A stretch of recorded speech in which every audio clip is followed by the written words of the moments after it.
ঘটনাটি আমরা এই মুহূর্তে হাতে পেয়েছি, তিনিও আমাদের একজন লিসেনার এবং তিনি যেভাবে ঘটনাটি লিখেছেন আমি চেষ্টা করব সেভাবেই ঘটনাটি পড়ে শোনাতে।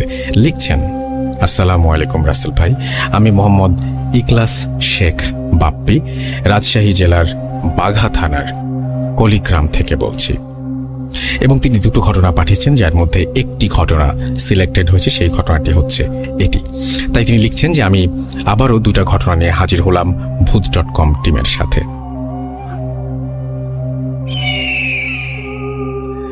আমি এখন যে ঘটনাটি শেয়ার করতে চাচ্ছি সেটা আমার গ্রাম কলিগ্রামের ঘটনা।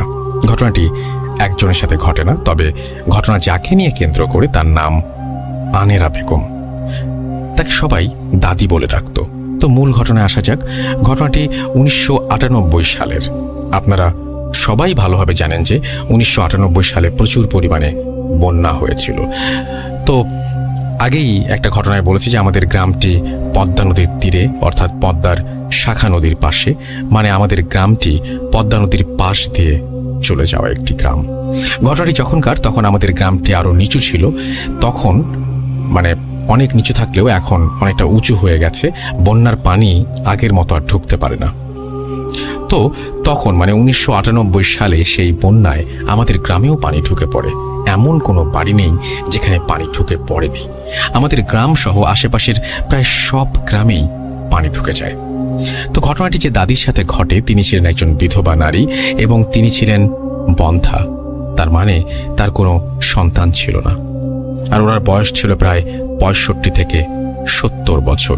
তিনি তার খাবারের চাহিদা মেটাতে বিভিন্ন এলাকায় ঘুরে ঘুরে সাহায্য চাইতেন এবং দিন শেষে যা পেতেন তা দিয়ে বাজার করতেন।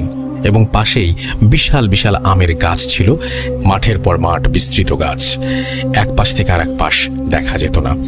এখন সেই বাগানের কিছু অংশ আছে, সেখান থেকে তিনি লাকড়ি সংগ্রহ করতেন এবং রাতে রান্না করতেন। আবার পরের দিন সেম কাহিনী। এভাবেই চলতে থাকে তার জীবন। তো সেই ভয়াবহ বন্যা গ্রামে ঢোকার পর তিনি তার বাড়ি থেকে বের হতে পারতেন না এবং তিনি তখন থেকে প্রায় না খেয়েই থাকতেন। গ্রামের কোনো মানুষ বা পৌরসভার পক্ষ থেকে কিছু আসলে তাই খেত। এভাবে প্রায় অনেক দিন কেটে যায়। সেই বৃদ্ধার ঘর থেকে কোনো সারা শব্দ আসে না। তাই কয়েকজন মিলে ওনার বাড়িতে গিয়ে দেখে ঘরে কেউ নেই এবং ঘরের ভেতর থেকে অনেক পচা গন্ধ আসছে। আর ওনার বাড়ি একটু নিচু হওয়ায় ওনার বাড়ির ভেতরে পানি উঠে গিয়েছিল। সবাই বৃদ্ধাকে না পেয়ে মনে করেন হয়তো বৃদ্ধা খাবারের জন্য অন্য কোথাও গেছেন। বিষয়টি সবাই স্বাভাবিকভাবেই নেন। আসলে বৃদ্ধাটি অনেক দিন না খেয়ে থাকতে থাকতে অনেক দুর্বল হয়ে পড়েন এবং উনি ঘর থেকে বের হতে না পারায় একসময় মারা যান। ওনার মৃত্যুর ঘটনাটা আমরা পরে জানতে পারি, আপনারাও জানতে পারবেন। এভাবে অনেকটা সময় কেটে যায়, তখন বন্যার পানিও শুকিয়ে যায়। অনেক দিন পর তখনকার সময়ে একটা পাগল ছিল আমাদের গ্রামে, ওর নাম ছিল ঝাড়ু পাগল। তিনি প্রায়ই বলতেন এই দাদি আনেরার সাথে নাকি তার মাঝে মাঝে দেখা হয়। দাদি নাকি তাকে বলে, তোরা সবাই মরবি, কাউকে শান্তিতে থাকতে দেব না। সবাই পাগলের পাগলামি মনে করে হেসে উড়িয়ে দেয়। তো একদিন হয় কি, তখন যারই সন্তান সম্ভবা হন যিনি, তারই সন্তান কোনো না কোনোভাবে মানে মিসক্যারেজ হয়ে যায় আর কি। একদিন এক অন্তঃসত্ত্বা নারী রাতে বাড়ি থেকে বের হয়, বাড়ির একটু দূরেই বাথরুম, সেই কারণেই বের হন তিনি। এবং সেদিন তার স্বামীকে অনেক ডাকাডাকি করেন তিনি, তারপর স্বামী ওঠেন না এবং তিনি একাই বাথরুমের উদ্দেশ্যে রওনা হন। এবং হঠাৎ করেই তিনি দেখেন যে চারিদিকে শব্দ টব্দ সবকিছু বন্ধ, নিস্তব্ধ একটা পরিবেশ। কিছুক্ষণ পর টয়লেটের ভেতর থেকে তিনি শুনতে পান দূর থেকে কেউ আসছে, পাতার উপর খসখস শব্দ। তিনি একটু ভালো করে লক্ষ্য করে দেখেন যে কোনো এক বৃদ্ধা মহিলা তার দিকে এগিয়ে আসছে। কাছে আসতেই তিনি টয়লেটের ভেতর থেকে দেখতে পান যে ওইটি একটি বৃদ্ধা মহিলা, যিনি 2 মাস আগে হারিয়ে গেছেন বা তার কোনো সন্ধান পাওয়া যায়নি বা তিনি মারা গেছেন। তারপর ওই দাদি ওনার টয়লেটের দরজায় খুব জোরে জোরে ধাক্কাতে শুরু করেন। উনি দরজার কোনো একটা ছিদ্র ছিল যেখান দিয়ে তিনি দেখতে পান এবং দরজা ধাক্কা ছিল এবং তিনি বলেন যে তার খুব ক্ষুধা লেগেছে এবং তিনি তার বাচ্চাকে খেতে চান। অনেক দিন নাকি তিনি কিছু খাননি। সেই অন্তঃসত্ত্বা নারী অজ্ঞান হয়ে যান। এদিকে তার স্বামী তাকে বিছানায় না পেয়ে খুঁজতে গিয়ে দেখেন তার স্ত্রী টয়লেটের ভেতরে পড়ে আছেন। তারপর হয়তো ভয় পেয়ে বা অন্য কোনো কারণে তার বাচ্চা সত্যি সত্যিই মিসক্যারেজ হয়ে যায়। এভাবে প্রায় 2 বছর গ্রামের কোনো মানুষের বাচ্চা হয়নি। যেই নারী অন্তঃসত্ত্বা হতো, কোনো না কোনোভাবে সে ক্ষতিগ্রস্ত হতো, বুড়িকে দেখতে পেত, এরকম একটা ব্যাপার ঘটতো তার সাথে।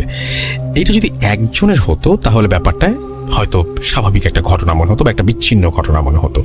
যখন গ্রামের সব মানুষ দেখলো এবং সেটা যখন একজনের সীমাবদ্ধ থাকলো না, সব অন্তঃসত্ত্বা নারী যখন সেই বৃদ্ধাকে দেখতে পায় এবং বাচ্চা নষ্ট হয়ে যায়, তখন কিন্তু সত্যিই সেটা একটি ঘটনা। তাই গ্রামের বিভিন্ন মানুষ মিলে কবিরাজের কাছে যায়। একজন কবিরাজ আমাদের গ্রামে এসে বলে গ্রামে কোনো বদ জিনের নজর পড়েছে। তারপর তিনি গ্রামটিকে বন্ধ করে দেন। তারপর প্রায় 2 বছর 5-6 মাস আর কোনো সমস্যা হয়নি। ঠিক এতদিন পর এই সময়ে যাদের বাচ্চা জন্ম নিয়েছিল তারা সবাই ঠিকঠাক মতো তাদের বাচ্চা প্রসব করতে পেরেছেন। তখন আমার নিজের বড় চাচির এক মেয়ে সন্তান হয়। তো ওনারা অনেকদিন পর বাচ্চা পেয়ে অনেক খুশি।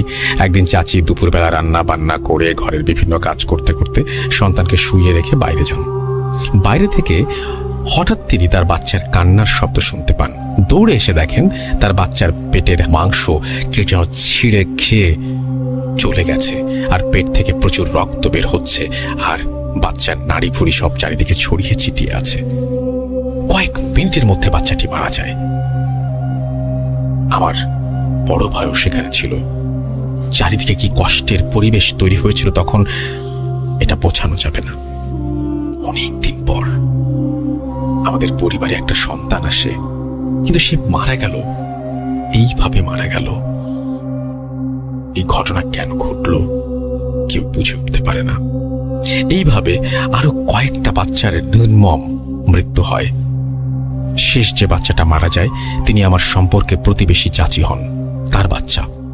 তিনি ঘটনার দিন বাইরে থেকে ঘরে ঢুকতেই দেখেন তার বাচ্চাটিকে ওই বৃদ্ধা মহিলা তার মাথা বাচ্চার পেটের মধ্যে ঢুকিয়ে দিয়ে কামড়ানোর মতো করে কিছু একটা খাচ্ছে। এই ঘটনা দেখে তিনি অনেক জোরে জোরে চিৎকার করেন। আশেপাশের মানুষজন কি হলো ব্যাপারটা দেখতে আসে, আর ওই চাচি ওনাদের সব খুলে বলেন। তখন গ্রামবাসী ভাবে বৃদ্ধা মহিলা হয়তো এখনো বেঁচে আছে এবং তিনি এই কাজগুলো করছেন। তারপর গ্রামে একটা মিটিং ডাকা হয়। সেই মহিলাকে ধরতে হবে, অর্থাৎ সেই বৃদ্ধাকে ধরতে হবে। 10-15 জনকে দায়িত্ব দেওয়া হয় এবং আমাদের চেয়ারম্যান চাচা আক্কাস আলীর বাড়িতে একটা মিটিং ডাকা হয়। যাদের ছোট ছোট বাচ্চা আছে তাদেরকেও সেই মিটিংয়ে ডাকা হয় এবং যারা সন্তান সম্ভবা তাদেরকেও ডাকা হয়। আর এই সব ঘটনার জন্য গ্রামের ছোট থেকে বড় সবাই আতঙ্কিত ছিল।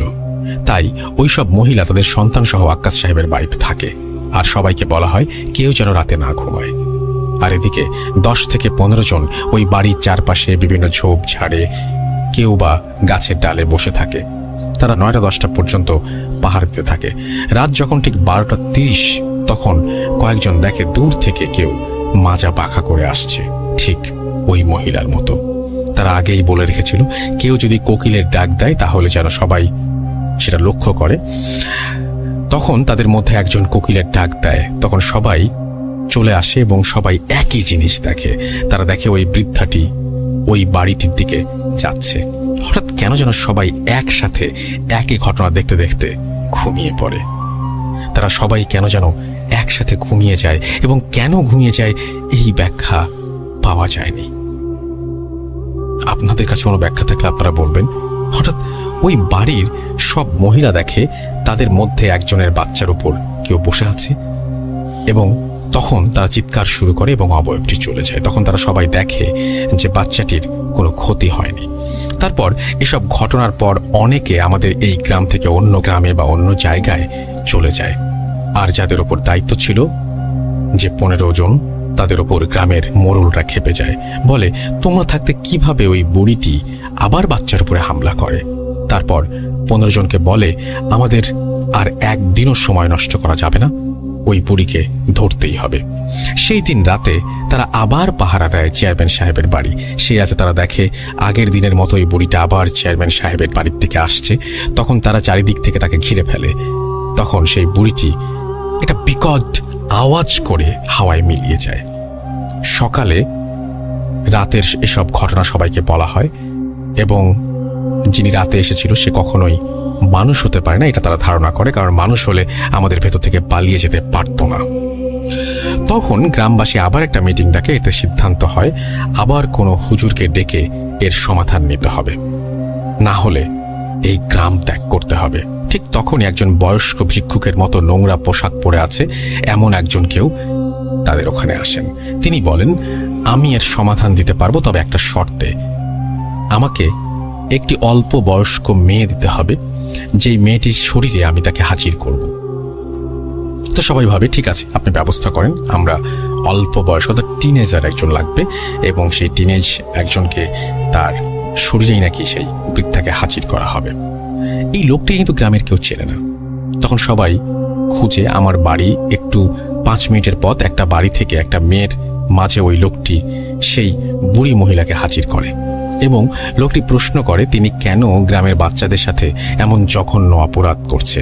তখন মেয়েটির ভেতর থেকে বলে, 1998 সালে যখন বন্যা হয় তখন তো কেউ আমার খোঁজ খবর নেয়নি, আমি না খেতে পেয়ে মারা গেছি, তারপরও কেউ আমার খোঁজ নেয়নি, আমার লাশ কবর ও জানাজা হয়নি, আমার সাথে এমন অত্যাচার হয়েছে, তাই আমি গ্রামের কাউকে শান্তিতে থাকতে দেব না। তখন সেই লোকটি বলে, কি করলে তুমি শান্তি পাবে বলো, তাই করা হবে, এসব অবুঝ শিশুদের সাথে এমন জঘন্য অত্যাচার তুমি করো না। তখন সেই বৃদ্ধা মহিলাটি সেই যুবতীর কণ্ঠে বলে, আমার লাশটি এখনো আমার বাড়ির ঘরে মাটি চাপা পড়ে আছে, লাশটি তুলে জানাজা পড়িয়ে কবর দিলেই আমি শান্তি পাব। তখন তারা ওই বৃদ্ধা মহিলার ঘরের মাটি খুঁড়তেই কিছু হাড় পায় এবং জানাজা পড়িয়ে তাদেরকে কবর দেয়া হয়। তারপর থেকে আর কোনো সমস্যা হয়নি। আর ওই লোকটি বলে, আমাকে আর কোনোদিন খুঁজে পাবেন না, তাই বলে তিনিও চলে যান। ওই লোকটি আবার কোনো জিন ছিল নাকি সেটা অজানা। তারপর থেকে আজ পর্যন্ত কোনো সমস্যা হয়নি, তবে ওই বুড়ির বাড়ির পাশে গেলে নাকি অনেকে এখনো মাঝে মাঝে কান্নার শব্দ শুনতে পান। ঘটনাটা শেষ হয় 2006 সালে। এই ছিল আমাদের গ্রাম কলিগ্রামের এক ভয়ঙ্কর ঘটনা। ঘটনাটি একটি সত্য ঘটনা, গ্রামের সবাই এই ঘটনা জানেন, ভালো লাগলে পড়ে শোনাবেন। এরপরে তিনি লিখেছেন, তার নাম মোহাম্মদ ইখলাস শেখ বাপ্পি, কলিগ্রাম, বাঘা, রাজশাহী, পদ্মা নদীর শাখা নদীর পাশের গ্রাম। তারপরে তিনি তার ফোন নাম্বার শেয়ার করেছেন। আমি আপনাদের সবাইকে একটা কথাই বলবো যে জুজুর ঘটনাটা শুনেছেন না, অনেকটা সেইরকম একটা ঘটনা অনেকদিন পরে পেলাম, যে ঘটনাটি এরকম বাচ্চাদেরকে খেয়ে ফেলার ঘটনা, বাচ্চারা হারিয়ে যাবার ঘটনা, এবং এরকম ঘটনা আমি বিশ্বাস করি আপনাদের কাছেও আছে। যদি থাকে তাহলে অবশ্যই আমাদের পাঠাবেন। আর আমাদের পাঠাতে হলে খুব সহজ একটা নিয়ম আছে, আপনারা জানেন সেটা, তারপরেও জানিয়ে দিচ্ছি। russell.booth.com@gmail.com এখানে পাঠিয়ে দেবেন। আমাদের সামনে আরও অনেক প্ল্যান রয়েছে, কিন্তু আমরা একটা বই বের করছি আপনাদের জন্য, খুব তাড়াতাড়ি আপনারা সেটা হাতে পেয়ে যাবেন।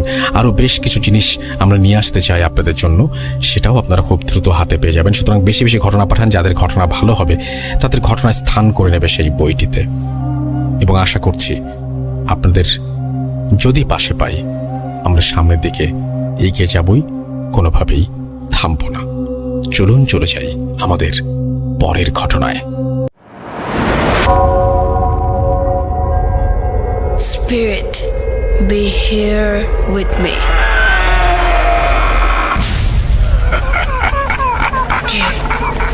কে তুমি? Booth.com. The fear returns with Russell.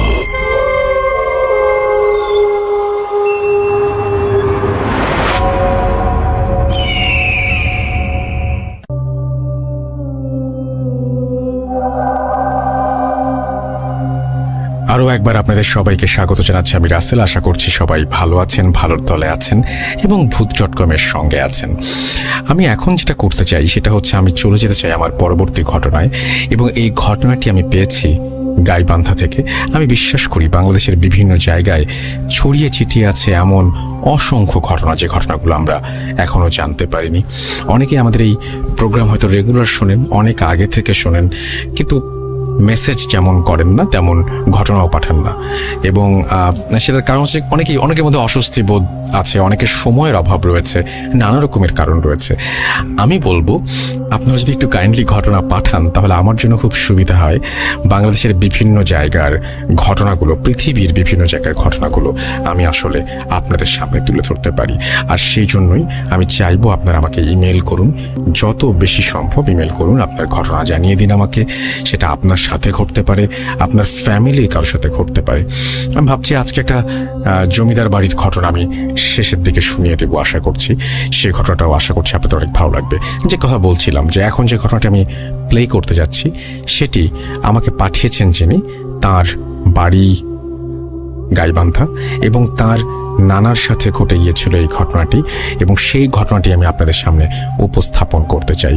চলুন শুনে আসি ঘটনাটি। আশা করছি যে এই ঘটনাটিও আপনাদের অনেক ভালো লাগবে। হ্যালো রাসেল ভাই, জিজ্ঞেস করলাম না আপনি কেমন আছেন, কারণ আপনি বরাবরই ভালো দলে থাকেন। আমি ভূত এফএমের বিরাট বড় একজন ফ্যান ছিলাম। তো ভূত এফএম বন্ধ হয়ে যাওয়ার পর খুব খারাপ লাগছিল। আপনি আবার আমাদের মাঝে ভূত.com না হাজির হয়েছেন, তো বিষয়টা অনেক ভালো লেগেছে। শুধু আমার না, যারা ভূত এফএমের ফ্যান ছিল সকলেরই অনেক ভালো লেগেছে। তো আমি কখনো ভূত এফএমে ঘটনা শেয়ার করি নাই বা ভূত.com-এ এর মধ্যে কখনো ঘটনা সিন করি নাই। তো এটাই আমার ভূত.com-এ শেয়ার করা প্রথম ঘটনা হতে চলেছে। যদি ঘটনাটি সিলেক্ট হয় অবশ্যই আপনি শেয়ার করবেন। ঘটনাটা যদি সিলেক্ট হয়, আমার কাছে আরো অনেক ঘটনা আছে, আমি সেগুলো ইনশাল্লাহ ধীরে ধীরে পাঠানোর ট্রাই করব। তো প্রথমে আমি আমার পরিচয়টা দিয়ে নেই। আমার বাসা গাইবান্ধা জেলার পলাশবাড়ি থানার অন্তর্গত হরিণমারি নামক একটি গ্রামে। ঘটনাটি যে আমার নানার সাথে ঘটে যাওয়া একটা ঘটনাটি ঘটেছে আজ থেকে প্রায় 30 বছর আগে। তো আমি কথা না বাড়িয়ে আমি আমার ঘটনায় চলে যাই। তো আমার নানার বাসার পরিচয়টা দিই। আমার নানার বাড়ি হলো রংপুর জেলার অন্তর্গত পীরগঞ্জ থানার একটি গ্রামে। তো ঘটনায় চলে যাই। ঘটনা যেদিন ঘটে, অর্থাৎ আমার নানার বাবা দীর্ঘদিন পৃথিবীতে বেঁচে ছিলেন, প্রায় 110 বছর তিনি পৃথিবীতে বেঁচে ছিলেন। তো তিনি যেদিন মারা যায়, তো তিনি মারা যায় ঠিক সন্ধ্যার দিকে তিনি মারা যায়। তো সন্ধ্যার দিকে মারা যাওয়ার পর আমার নানা তিনি চিন্তা করলেন তার বাবা মারা গেছে, তো কাফন তো আনতে হবে। তো কথা না বাড়িয়ে তিনি চিন্তা করলেন যে সে নিজেই যাবে কাফন আনতে। তো তার বাসা ছিল গ্রাম থেকে তাকে কাপড় কিনতে হলে পীরগঞ্জ থানা যে বাজারটা আছে তাকে সেখানে যেতে হবে। তো তার গ্রামটা ছিল অনেক ভিতরে, সেখান থেকে তাকে সাইকেল নিয়ে তিনি রওনা দিলেন কাপড় কেনার।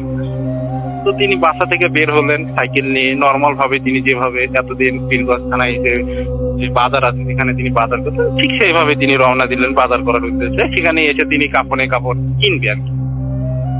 তো তিনি বাসা থেকে বের হন, সাইকেল নিয়ে ভালোভাবে বের হন। তো গ্রাম অঞ্চলের রাসেল ভাই আপনি খেয়াল করে দেখবেন যে নদী পারাপারের জন্য সাঁকো থাকে, সাধারণত সাইকেল নিয়ে হোক বা যে কোনো যানবাহন নিয়ে চলাফেরা করার জন্য সাঁকো। তো তিনি সাইকেল নিয়ে বেশ ভালোভাবে সেই সাঁকোর কাছে পৌঁছালেন এবং সাঁকো পার হয়ে তাকে পৌঁছাতে হবে পীরগঞ্জ থানার যে বাজার আছে সেখানে যেতে হবে। তাকে গেলে ওই সাঁকোটা পার হতেই হবে সাইকেলে। তো তিনি ভাবলেন সাইকেলে যেভাবে পারে সেভাবে যান। সাইকেল নিয়ে তিনি যখনই সাঁকোর উপর উঠলেন, তো ওঠার পরে তিনি নর্মালি দেখতে থাকলেন যে সাঁকোটা কাঁপাকাঁপি করতেছে। তো ভাবলেন কাঁপতেই পারে, বাসের তৈরি একটা সাঁকো, নর্মাল ভাবে এটা কাঁপতেই পারে। ব্যাপারটা তিনি নর্মাল ভাবে নিয়ে হতেই পারে, এটা সাইকেল নিয়ে উঠতে হতেই পারে। তিনি আর কোনো কিছু না ভেবে সাইকেল নিয়ে ভালোভাবে সাঁকোটা ক্রস করে চলে গেলেন। এভাবে তিনি ভালোভাবে পীরগঞ্জ থানার যে বাজার আছে সেখানে পৌঁছালেন এবং দোকানে গিয়ে কাপড় কিনলেন। তো কিনে তিনি যখন তার পকেট থেকে টাকা বের করতে যাবেন, দেখেন যে তার পকেটে কোনো টাকা নেই, অথচ তিনি বাসা থেকে টাকা নিয়ে বের হয়েছিলেন। তিনি ব্যাপারটা বুঝতে পারলেন না। তিনি বললেন যে কিভাবে কি হলো, আমি তো পকেটে টাকা নিয়ে বের হলাম। তো তখন সে খেয়াল করলো যে সাগর ওখানে কাঁপাকাঁপি হলো, তখন আমার পকেট থেকে টাকা পড়ে গেছে কিনা। তখন সে ব্যাপারটা ভাবলো হয়তো ওখানেই টাকা পড়ে যাবে। তো দোকানদার তার পরিচিত থাকায় দোকানদার তাকে বললো যে আপনি নিয়ে যান, সমস্যা নাই, পরবর্তীতে যে কোনো সময় এসে আপনি টাকাটা যে কোনো দিন এসে দিয়ে দেবেন, আপনি কাপড় নিয়ে চলে যান। তো উনি দোকানদারের সাথে কথা বলে কাপড় নিয়ে সাইকেল নিয়ে আবার ব্যাক করে আবার যখন ওই সাঁকোর কাছে আসলেন, তখন তিনি চিন্তা করলেন যে এখানে তখন আমার টাকাটা পড়ে যেতে পারে, একটু দেখি এখানে পড়ছে কিনা। তো তিনি দেখলেন যে এক সাইডে টাকাটা পড়ে আছে। টাকাটা যেভাবে তিনি নিয়েছিলেন ওইভাবেই ভাগ করা এবং ওখানে টাকাটা পড়ে আছে। তো তিনি টাকাটা ওখান থেকে নিলেন এবং চিন্তা করলেন এদিক দিয়ে তো শুধু আমি যাতায়াত করি না, অনেকেই যাতায়াত করে, অনেক লোক তো এদিক দিয়ে চলাফেরা করে। তো টাকাটা এখন এইভাবে কি করে থাকলো, টাকাটা তো এখানে থাকার কথা না। তো তিনি আর ভাবলেন না, হয়তো কেউ নেয়নি বা কারো চোখে হয়তো করেনি, তিনি ভালোভাবে টাকাটা হাতে নিলেন। টাকাটা হাতে নিয়ে তিনি নর্মাল ভাবে আবার বাসায় আসার জন্য তিনি যে পথটি বেছে নিলেন ওই পথটি ছিল শর্টকাট একটা পথ, যে তাড়াতাড়ি যেন বাসায় পৌঁছাতে হয়। অলরেডি সে যখন সন্ধ্যায় বের হয়েছিল তখন প্রায় রাত 9টা বাজে। তো গ্রামের মধ্যে রাত 9টা মানে অনেক রাত। অলরেডি কাপড় কিনে নিয়ে তিনি যখন ব্যাক করতেছিলেন, বেরোতে 9টা বেজে গেছে। তার একটু আসতে প্রায় 1 কিলোমিটার গেলেই তার বাসা। তো সেখানে 3 রাস্তার একটা মোড় আছে, 3 রাস্তার মোড়ে একটা বিরাট বড় বট গাছ। আসল ঘটনাটা ঘটে এখানে। তিনি যখন বট গাছের নিচে আছে, হঠাৎ মনে হলো তার সাইকেলটা কেউ আটকায়, সাইকেলটা কেউ দাঁড় করেছে, যে সাইকেলটা সে পেডাল দিচ্ছে কিন্তু সাইকেল আর আগে যাচ্ছে না। তো সেখানে এসে থেমে গেল। থেমে যাওয়ার পরে মানে থেমে গেছে বলতে কি তার অনুভব হচ্ছে যে সাইকেলটা কেউ আটকাইছে, সে প্যাডাল করতেছে কিন্তু সাইকেল আর আগে যাচ্ছে না। ধীরে ধীরে সে খেয়াল করলো যে তার শরীরের উপর তার আর কোনো কন্ট্রোল শক্তি নাই, সে প্যাডালও করতে পারতেছে না, প্লাস সাইকেলটা এগিয়ে নিয়ে সেটা তো সম্ভবই হচ্ছে না। তো হঠাৎ সে লক্ষ্য করলো যে সাইকেল সহ তার দেহটা মানে তিনি নিজে সাইকেলের উপর বসে আছেন, সাইকেলটা সহ এবং তিনি নিজে উপরে উঠে যাচ্ছেন, মাটি থেকে অনেক উপরে উঠে যাচ্ছেন। ধীরে ধীরে তিনি বিষয়টা খেয়াল করতে থাকলেন যে তিনি বট গাছের একটা ডালের উপর ধীরে ধীরে উঠে গেলেন মাটি থেকে, অটোমেটিক। তিনি বুঝতে পারলেন না তার সাথে কি করতেছে, যে এটা কি করে সম্ভব, এটা কি করে হতে পারে, যে কেউ নাই এখানে, কাউকে আমি দেখতেছি না, আমি কি করে উঠে যাচ্ছি। তো তিনি হঠাৎই নিজেকে দেখতে পেলেন যে মাটি থেকে তিনি বট গাছের উপরে অলরেডি উঠে গেছে। হয়তো তার মানে তিনি চিল্লাবেন না কি করবেন এটা তার মনে আসতেছিল না, তার আর কোনো শক্তি পাচ্ছিল না, সে তার নিজের দেহকে কন্ট্রোল করবে এই শক্তিটা নাই, প্লাস সাইকেলের উপরে সে অলরেডি বসে আছে। এইরকম অবস্থাতেই সে বট গাছের একটা ডালার উপরে উঠে গেছে। তো তখন সে মনে মনে ভাবতে থাকলো যে আমি নিজেকে তো বাঁচাতে হবে, এইভাবে তো আমি কি হবে, এখানে কি করতে চলেছে আমার সাথে, আমি তো কিছু বুঝতে পারছি। তখন সে মনে মনে যতটুকু পারে যে দোয়া পড়তে পারে তিনি মনে মনে সব মানে উচ্চারণ করতে থাকলে বা যতটুকু পারে পড়তেছিলেন। তো হঠাৎ পড়তে পড়তে তিনি খেয়াল করলেন যে তার শরীরে আবার শক্তি ফিরে আসছে। তিনি যে নর্মাল ভাবে ছিলেন সেই নর্মাল ভাবে তার শরীরে শক্তি ফিরে আসতেছে, প্লাস স্বাভাবিক হচ্ছে। তো স্বাভাবিক হতে হতে হঠাৎ করে তিনি বটগাছ থেকে নিচে পড়ে যান, একদম সাইকেল সহ তিনি বটগাছ যে ডালে ছিলেন ওখান থেকে নিচে পড়ে যান। সাইকেলটা একদিকে পড়ে যায়, তিনি আরেকদিকে পড়ে যান। সাইকেলটা পড়ে যাওয়ার সঙ্গে সঙ্গে ভেঙে যায়, প্লাস তার এক সাইড হয়ে তিনি পড়ে যায়, এক কাঁধ হয়ে পড়ে যাওয়ার ফলে তার এক হাত তার শরীরের নিচে পড়াতে সে হাতটা ভেঙে যায়, তারপর যে পাশ হয়ে পড়ে ওই পাটা ভেঙে যায়। তো তিনি আর ওখান থেকে উঠে দাঁড়ার মতো তার আর কোনো শক্তি ছিল না। তো ওখানে তিনি চিল্লাচিল্লি করেন। তো ওখানে বট গাছের সাথে একটা বাসা ছিল একটু দূরে, সেখান থেকে লোকটা চিল্লাচিল্লি শুনে চলে আসার পরে তাকে উদ্ধার করে তাকে বাসা পর্যন্ত নিয়ে যায়। তো রাসেল ভাই এই ছিল ঘটনা। তারপর সেখান থেকে তাকে নিয়ে যাওয়ার পরে তিনি বাসায় ভালোভাবে যান, তাকে ঘটনা সব এই লোকটাকে বলেন যে এই ঘটলো। লোকটা বলে যে এখানে অনেকের সাথে অনেক ঘটনাই ঘটে থাকে, ব্যাপারটা সেটা কঠিন কিছু না, এটা নর্মাল ভাবেই তিনি তাকে বোঝালেন, তাকে সান্ত্বনা দেওয়ার চেষ্টা করলেন। তো তাই ওই লোকটা কি তাকে আমার নানাকে ধরে ধরে ভালোভাবে বাসায় নিয়ে গেলেন। রাসেল ভাই এই ছিল মূল ঘটনা, যেটা আমি বলতে চাচ্ছিলাম। আজকের মতো এই ঘটনাটা আমি শেয়ার করতে চাচ্ছি। যদি ঘটনাটি আমার সিলেক্ট হয় বা প্রচার করার মতো হয় তো ঘটনাটি প্রচার করবেন। পরবর্তীতে আমার কাছে আরো অনেক ঘটনা আছে, ঘটনাটি যদি সিলেক্ট হয় ইনশাল্লাহ আমি আমার ঘটনাগুলো কাছে আছে, এই ঘটনাগুলো ধীরে ধীরে আপনার সাথে শেয়ার করব। আমি আর কথা না বাড়াই, রাসেল ভাই ভূত.com দীর্ঘজীবী হোক, একটা ভালো প্রোগ্রাম যা আমাদেরকে এই করোনার মতো একটা সময়ের মধ্যেও আমাদের মাঝে কিছুটা সময় হলো ভালো বিনোদন দিয়ে থাকে বা ঘটনাগুলো শুনি আমাদের ভালো লাগে। রাসেল ভাই আমি চাই ভূত.com দীর্ঘজীবী হোক, এইভাবেই আপনি আমাদের পাশে থাকেন, ভালো থাকেন, খোদা হাফেজ।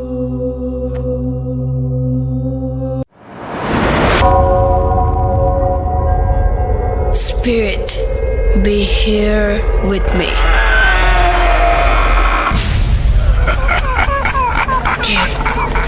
কে তুমি? Bhoot.com. The fear returns with Russell.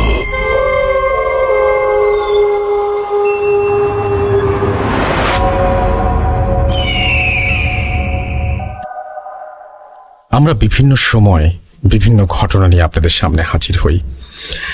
Black magic যারা করে তাদেরকে কেমন মানুষ মনে হয়? আজকের আমাদের ফেসবুকে যে পোস্ট আছে সেই পোস্টের নিচে আপনারা জানিয়ে দিন সেটা। এবং সে সাথে আমরা সবাই মিলে একটা শপথও করতে পারি যে আমরা কোনোদিন এই ধরনের খারাপ কোনো কাজ কখনো করব না, এইরকম ধরনের খারাপ কাজ করে অন্যকে ক্ষতিগ্রস্ত করব না। কারণ ব্ল্যাক ম্যাজিক যিনি করেন তিনিও কিন্তু সমানভাবেই ক্ষতির সম্মুখীন হন। তাকেও অনেক কিছু হারাতে হয় জীবন থেকে। এবং দেখেন, যারা ব্ল্যাক ম্যাজিক করেন বা এই সমস্ত কালো জাদু চর্চা করেন তারা কিন্তু জীবন থেকে বিচ্ছিন্ন, তারা বেশিরভাগই পরিবার থেকে বিচ্ছিন্ন এবং তাদের মৃত্যু হয় নির্মম মৃত্যু। তো আমরা এই সমস্ত কাজ থেকে দূরে থাকব। তবে যারা এই সমস্ত ঘটনা ঘটিয়েছেন সেই সমস্ত ঘটনার কোনো তথ্য বা কোনো বিবরণ যদি আপনার জানা থাকে তাহলে অবশ্যই আমাদেরকে ইমেইল করবেন। আমাদের ইমেল অ্যাড্রেস হচ্ছে russell.booth.com@gmail.com। আপনার নাম, ঠিকানা এবং ফোন নাম্বার সহ আপনার জীবনে ঘটে যাওয়া বা আপনার জানা সেরা ঘটনা লিখে পাঠিয়ে দিন আমার কাছে। ঘটনার শুরুতে অবশ্যই উল্লেখ করুন যে ঘটনাটি আপনি স্টুডিওতে এসে শেয়ার করতে চান নাকি আপনি চান আপনার ঘটনা আমরা পড়ে শোনাই। যারা দেশের বাইরে রয়েছেন তারা সরাসরি অডিও ক্লিপ পাঠাতে পারেন বা লিখেও পাঠাতে পারেন ঘটনাটি, এটা পুরোপুরি আপনার ব্যাপার। আর আমাদের ফেসবুক পেজ ভিজিট করতে ভুলবেন না, www.facebook.com/russell.স্বাধীন। আমি প্রতি মুহূর্তে নিজেকে পরিবর্তন করি, প্রতি মুহূর্তে নিজেকে ডেভেলপ করি শুধুমাত্র আপনাদের যোগ্য হওয়ার জন্য, আপনাদেরকে এতটুকু বেশি আনন্দ দেওয়ার জন্য। যেদিন এপিসোড ভালো হয় তার পরের দিনের চ্যালেঞ্জটা কিন্তু আরো অনেক বেশি, অর্থাৎ আজকের এপিসোডটি আরো বেশি ভালো হতে হবে, তাই না? যাই হোক, আমরা যে প্রসঙ্গে ছিলাম সেই প্রসঙ্গে থাকি। আমরা ছিলাম ব্ল্যাক ম্যাজিকের প্রসঙ্গে, এবং ব্ল্যাক ম্যাজিক কি জঘন্য সেটা আমরা সবাই জানি। এবং এই রকমই একটা ঘটনা আমরা এখন প্লে করব এবং আশা করছি যে এই ঘটনাটি আপনাদের ভালো লাগবে। আমাদের কাছে আরও অনেকগুলো ঘটনা রয়েছে বিভিন্ন বিষয়ের, বাংলাদেশের বিভিন্ন প্রান্ত থেকে আসা। এবং আমি যেটা বলছিলাম যে জমিদার বাড়ি থেকে শুরু করে সব ধরনের ঘটনাই আমরা আস্তে আস্তে প্লে করব। আশা করছি পুরোটা সময় আমার সঙ্গে থাকবেন। চলুন শুনে আসি আমাদের আজকের এই এপিসোডের তৃতীয় ঘটনা।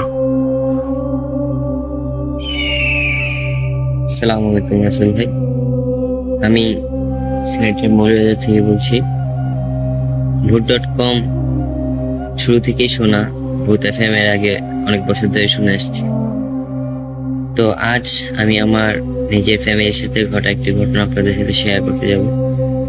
তো সম্মত কারণে আমি আমার নাম, ঠিকানা কোনো কিছুই বলছি না, আমি সরাসরি ঘটনায় চলে যাচ্ছি। ঘটনাটি 2015 সালে কোন একটি রাতে ঘটেছিল। সব অন্যান্য দিনের মতনই আমি নিজে খাওয়া দাওয়া শেষ করে ঘুমোতে গেলাম।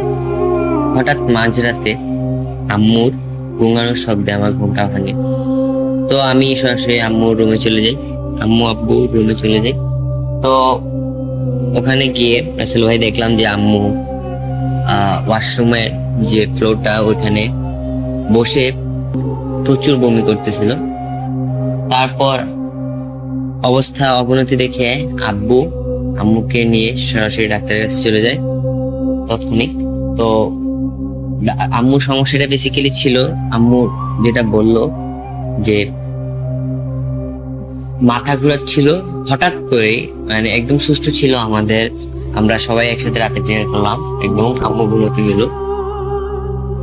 ঠিক ফজরের আগ দিয়ে ঘটনা, আম্মু নামাজ পড়ার জন্য উঠেছিল, হঠাৎ করে আম্মুর মাথা একটা ঘুরান দেয়। তো মাথা ঘুরে আম্মু ফ্লোরে পড়ে যায়। ফ্লোরে পড়ে আম্মু কোন রকমে বাথরুমের কাছে গিয়ে প্রচন্ড বমি করতে থাকে। আর আম্মু বললো যে প্রচন্ড পেটে ব্যথা ছিল আর বমি ছিল, মাথা ঘুরাচ্ছিল। তো ডাক্তারের কাছে নিয়ে যাওয়া হলো, ডাক্তার হসপিটালাইজড করার জন্য বলছিল। তো আমাদের বাসায় অন্য আর কোনো মহিলা মেম্বার ছিল না যে হসপিটালে দেখাশোনা করার জন্য, আমি আমার ভাইয়ের ছিলাম আর আব্বু ছিল। তো আব্বু তো অফিসিয়াল কাজে থাকা লাগে, তো আমি আর ভাইয়ের আম্মুকে একা হসপিটালে দেখা সম্ভব না। তো আমরা বললাম যে পাশের বাসায় আনতে, সেজন্য বললাম যে আম্মুকে বাসায় স্যালাইন লাগিয়ে দিতে। তো ডাক্তার এসে স্যালাইন লাগিয়ে দিলেন বাসায়। তো এর মাঝে বলে রাখি রাসেল ভাই, হাসপাতালে যাওয়ার সময় আম্মুকে অনেকগুলো টেস্ট করা হয়েছিল। হাসপাতালে যাওয়ার পর আম্মুকে অনেকগুলো টেস্ট করা হয়েছিল। তো অনেকগুলো টেস্ট করানোর পর কোনো কিছু ধরা পড়েনি। তো ডাক্তার বললেন যে স্যালাইনটা চলুক, আর যদি কোনো সমস্যা হয় তাহলে, যেহেতু হাসপাতাল থেকে আমাদের বাসাটা খুব কাছাকাছি ছিল, 5 মিনিটের দূরত্ব ছিল, সেজন্য ডাক্তার বলে যে কোনো সমস্যা হলে যেন আমরা হাসপাতালে যোগাযোগ করি বা নিয়ে যাই। তো বিকালের দিকে না রাসেল ভাই, দুপুরের দিকে, মানে স্যালাইনটা সকালে এসে লাগিয়ে দিয়ে যায় ডাক্তার। সারা রাত হাসপাতালে ছিল এবং সকালের দিকে আম্মুকে বাসায় নিয়ে আসা হয়, স্যালাইন লাগিয়ে দেওয়া হয়। 11টা কি 11:30টার দিকে আম্মুর প্রচন্ড কাঁপুনি দিয়ে জ্বর আসছিল।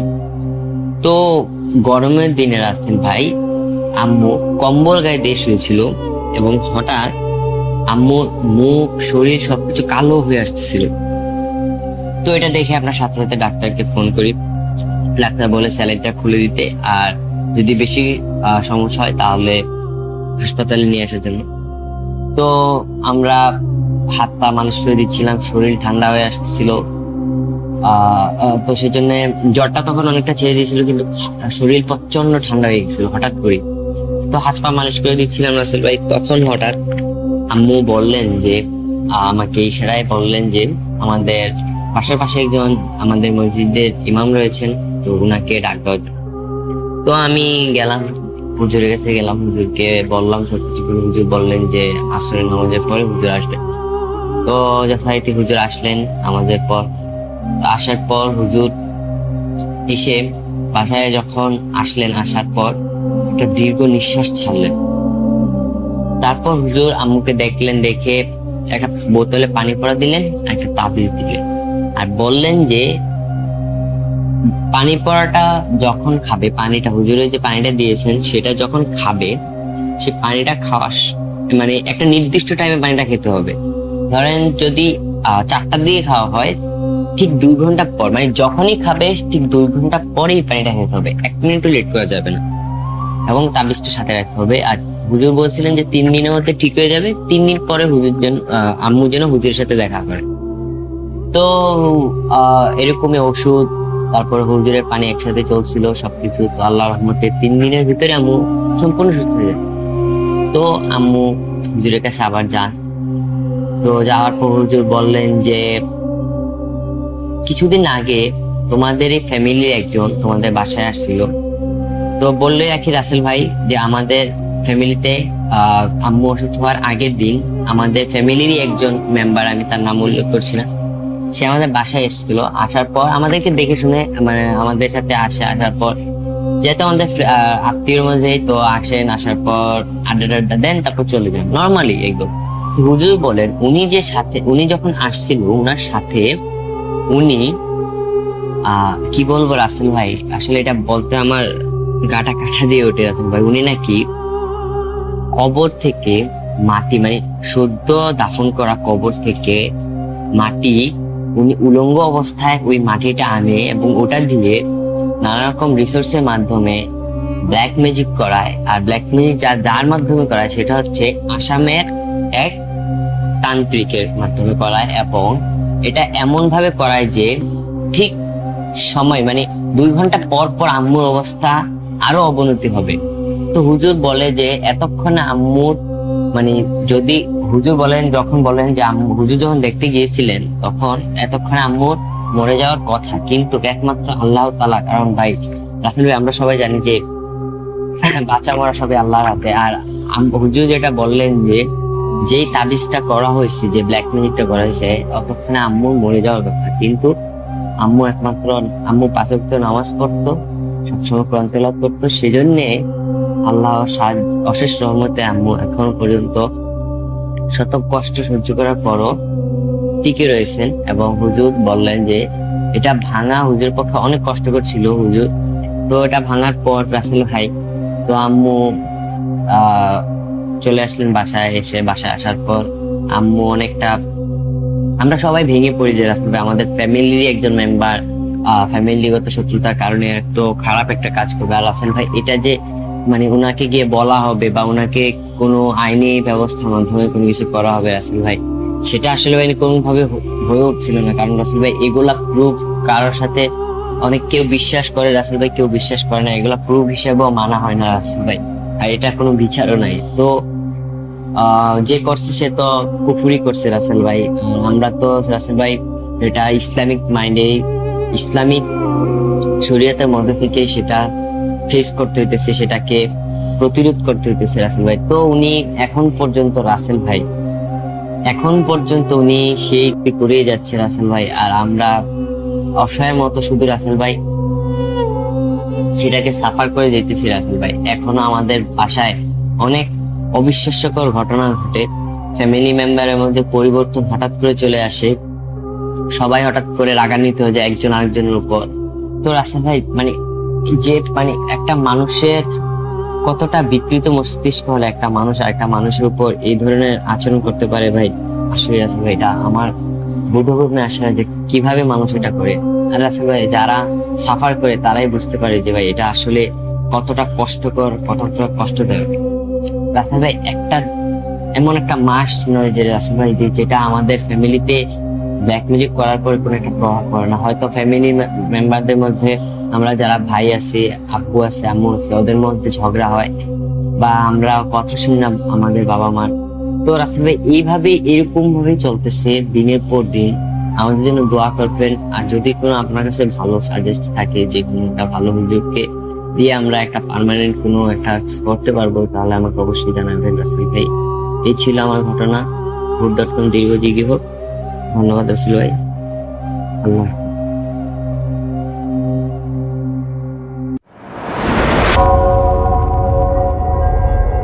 Spirit, be here with me.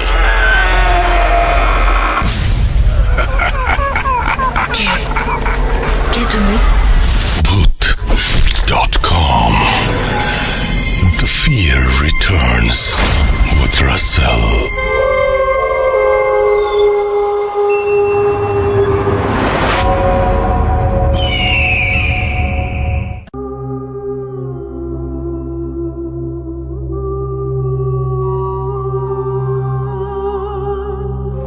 মনে আছে তো একটু আগে যে ঘটনাটি শুনলাম, সেটি আমাদের সেই লিসেনার শুনেছেন তার নানার কাছ থেকে, আর এইবার যে ঘটনাটি প্লে করব সেটি আমাদের যিনি পাঠিয়েছেন তিনি শুনেছেন তার দাদির কাছ থেকে।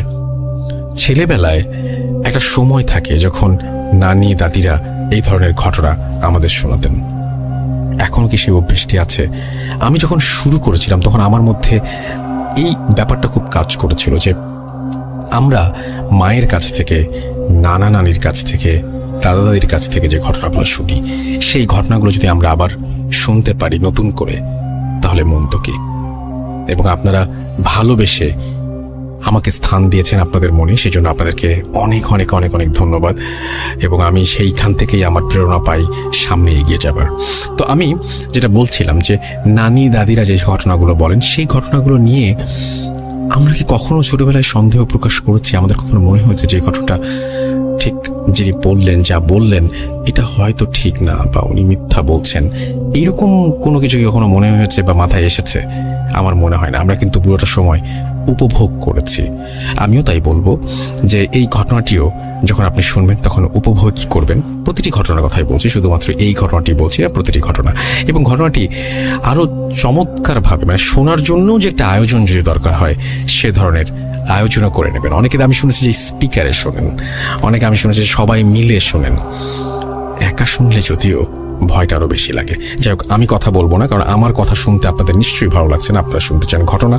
আমরা চলে যাচ্ছি সরাসরি আমাদের আজকের পরবর্তী ঘটনায়। আউযু বিল্লাহি মিনাশ শাইতানির রাজিম। বিসমিল্লাহির রহমানির রহিম। আসসালামু আলাইকুম রাসেল ভাই, আসসালামু আলাইকুম লিসেনার্স। সবার দোয়াতে ভালো আছি। রাসেল ভাই, আপনি সবসময় ভালোর দলে থাকেন। ভালোর দলে থাকাটা একটা ভাগ্যের ব্যাপার। সারা জীবন আপনার জন্য দোয়া করি আপনি যেন ভালোর দলেই থাকেন। রাসেল ভাই, এখন যে ঘটনাটা বলতেছি এইটা আমার দাদির সাথে ঘটে যাওয়া ঘটনা। আমার দাদির নাম নূরজাহান বেগম, আর এটা ঘটনাটা খুবই মর্মান্তিক একটা ব্ল্যাক ম্যাজিকের ঘটনা রাসেল ভাই। যেটা আমি আমার বাবার মুখ থেকে শুনে সংগ্রহ করে আপনাকে শেয়ার করছি। খুবই মর্মাহত একটা ঘটনা। যাই হোক রাসেল ভাই, আমার আগের ঘটনাটা বলার জন্য আপনাকে অনেক ধন্যবাদ। এটা আমার দ্বিতীয় ঘটনা। তো রাসেল ভাই, এটা অনেক আগের ঘটনা। ঘটনাটা ঘটে 1952-53 সালের দিকে। তখন আমার বাবা ছোট, বাবা জন্মগ্রহণ করে। আমার বাবাদের 4 ভাই 3 বোন। পরবর্তীতে দাদা আবার বিয়ে করার কারণে আরো 2 বোন ওই ঘরের জন্মগ্রহণ করে। তো যাই হোক রাসেল ভাই, আমার ঘটনার মাধ্যমে আপনি বুঝতে পারবেন পরবর্তীতে তাদের ভাই বোনের বিষয়টা। তো আমার বাবা কলেজে ফার্স্ট ইয়ারে। তো ওই সময় হঠাৎ করে একদিন সন্ধ্যাবেলা আব্বা দাদা তখন তারা হাট করতো। হাটে হাটে যে মালামাল বিক্রি করতো, আমাদের কাপড়ের বিজনেস ছিল, এখনো আছে, এটা আমাদের পৈতৃক বিজনেস।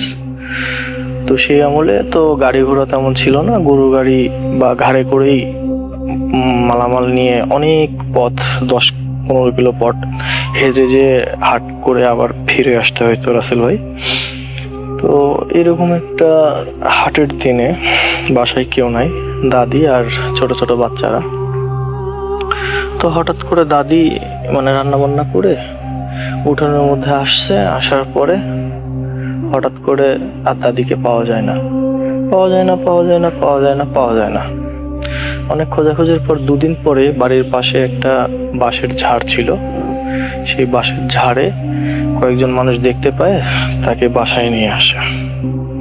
তো বাসায় নিয়ে আসার পর থেকে তার প্যারানর্মাল অ্যাক্টিভিটিস শুরু হয়ে যায়। সে কোনো কথা বলতে পারে না, সে এক প্রকারে গঙ্গাগঙ্গি করে, অনেক ছটপট করে, অনেক কষ্ট হচ্ছে এরকম বোঝা যায়। তো আব্বা তখন দোয়া কালাম পরে দাদিকে ফু দেয়। ফু দেওয়ার পরে আয়তাল কুরসি 100 বার পাঠ করে ফু দেয়।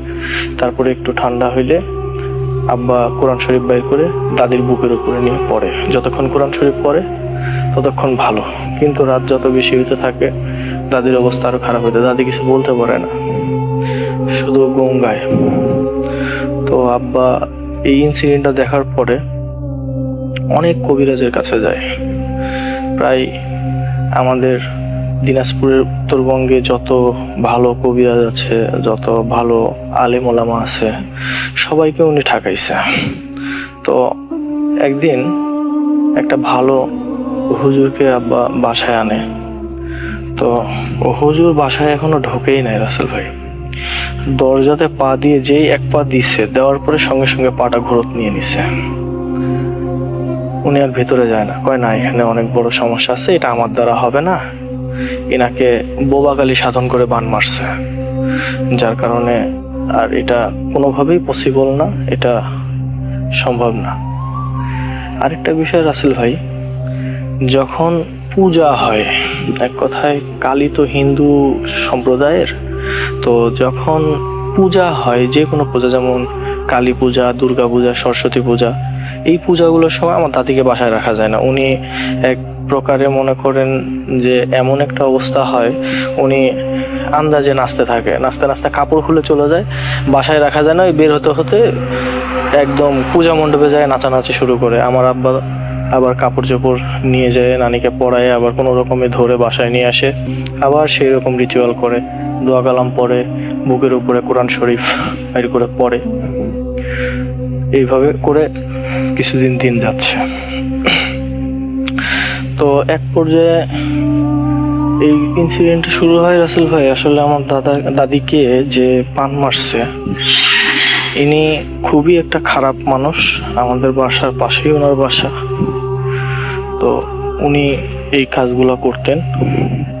আসলে উনি আমার দাদিকে পছন্দ করতেন। আমার দাদি অমায়িক সুন্দর একটা মানুষ ছিল, উনি ওনাকে পছন্দ করতেন। ওনার সঙ্গে বিয়ে হওয়ার কথা ছিল, কিন্তু বিয়ে হয়নি, যার কারণে উনি এইভাবে বানটা মারছে।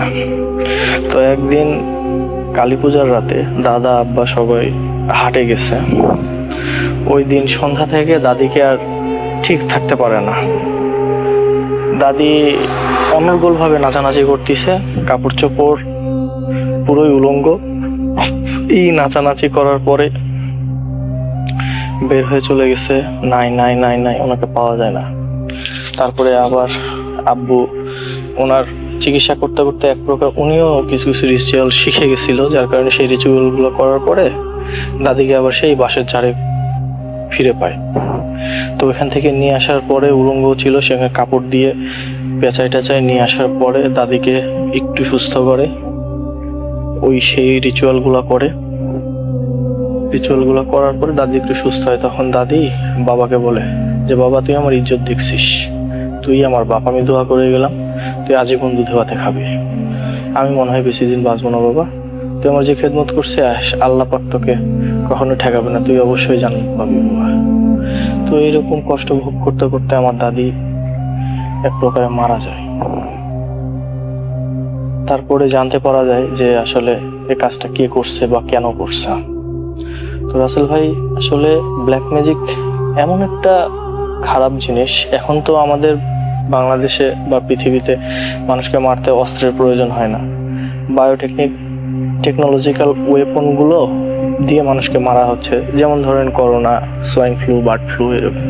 তো আগের যুগে তো এরকম কিছু ছিল না। আগের যুগে এই জিনিসটাই খুবই প্রচলিত ছিল এবং খুব কাজে দিত, যার কারণে মানুষরা হিংসার বশে, অহংকারের বশে, কোনো কিছু পাওয়ার লোভে এই কাজগুলো করত। আসলে যারা এই ধরনের ব্ল্যাক ম্যাজিকের মধ্যে পড়ে তারাই এই কষ্টটা কেমন করে সাফার করে শুধু তারাই জানে রাসেল ভাই। তা আমার বাবা আসলে এই ব্যাপারটাতে খুবই মর্মাহত। আমার বাবা এক প্রকারে এই ঘটনাটা বলতে বলতে কেঁদেই বলছিল, আসলে হাজার হলেও মা যদি চোখের সামনে এভাবে তিলে তিলে মারা যায় কে সহ্য করবে রাসেল ভাই। যাই হোক, ঘটনাটা যদি ভালো লাগে তাহলে লিসেনারদেরকে জানাবেন। আর একটা কথা বলি রাসেল ভাই, যে পক্ষ ব্ল্যাক ম্যাজিক করে আর যে পক্ষ ব্ল্যাক ম্যাজিকের অত্যাচার সহ্য করে, দুইজনেই ক্ষতিগ্রস্ত হয় রাসেল ভাই।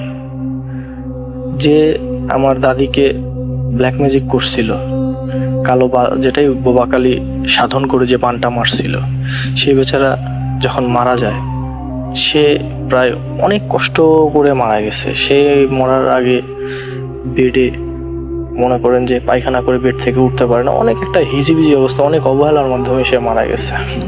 তার মারা যাওয়ার সময় কবরে তেমন একটা মানুষও হয়নি, জানাজাতে খুব কম মানুষ জানতো আগে থেকে যে উনি একজন খারাপ মানুষ। আর ওনার আমাদের বাড়ির পাশে দেওয়ালে বাসা, তো ওনারও কতগুলো রিচুয়ালের ঘটনা আছে, এগুলো আমার নিজের চোখে দেখা রাসেল ভাই। এগুলো আমি যদি পারি আপনাকে শেয়ার করব। থ্যাংক ইউ রাসেল ভাই, ভালো থাকবেন, দোয়া করবেন। Long live ভূত.com।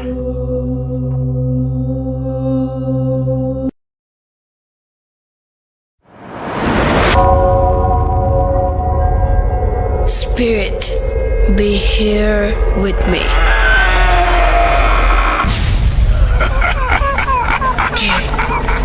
কে তুমি? Bhoot.com. The fear returns with Russell.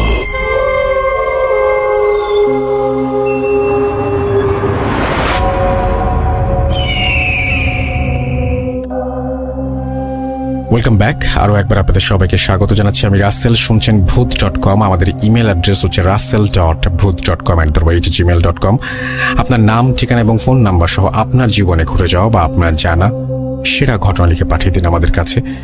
ঘটনার শুরুতে অবশ্যই উল্লেখ করুন যে ঘটনাটি আপনি স্টুডিওতে এসে শেয়ার করতে চান নাকি আপনি চান আপনার ঘটনা আমরা পড়ে শোনাই। আমি বাংলাদেশের বিভিন্ন প্রান্তে ঘুরেছি ঘটনা কালেক্ট করার জন্য, বিভিন্ন জায়গায় মানুষের সাথে কথা বলার জন্য, তাদের কাছ থেকে তাদের ঘটনাগুলো জানার জন্য, এবং প্রতি মুহূর্তেই আমি নতুন নতুন অভিজ্ঞতার সম্মুখীন হয়েছি। আপনার মনে আছে বা আপনার এরকম কোনো ঘটনা কি আপনার জীবনে ঘটেছে কিনা? আপনি দেখেন যে আপনি হয়তো কোনো একটা জায়গায় গিয়েছেন, সেখানে গিয়ে আপনি একজনকে জিজ্ঞেস করলেন যাচ্ছে এইখানে যে এত ভয়ঙ্কর একটা জায়গা, হয়তো তিনি নাইট গার্ড, তাকে বললেন যে এই বিল্ডিংটাতে অনেক ঝামেলা আছে, আপনি এখানে গার্ড দেন, আপনার ভয় করে না? বা আপনি কোনো হসপিটালে গেছেন, যিনি লাশ কাটা ঘরে কাজ করেন বা সেই লাশ কাটা ঘরই পাহারা দেন, তাকে হয়তো আপনি জিজ্ঞেস করলেন যে আচ্ছা আপনি যেখানে হাঁটাহাঁটি করেন রাতের বেলা, আপনার ভয় করে না?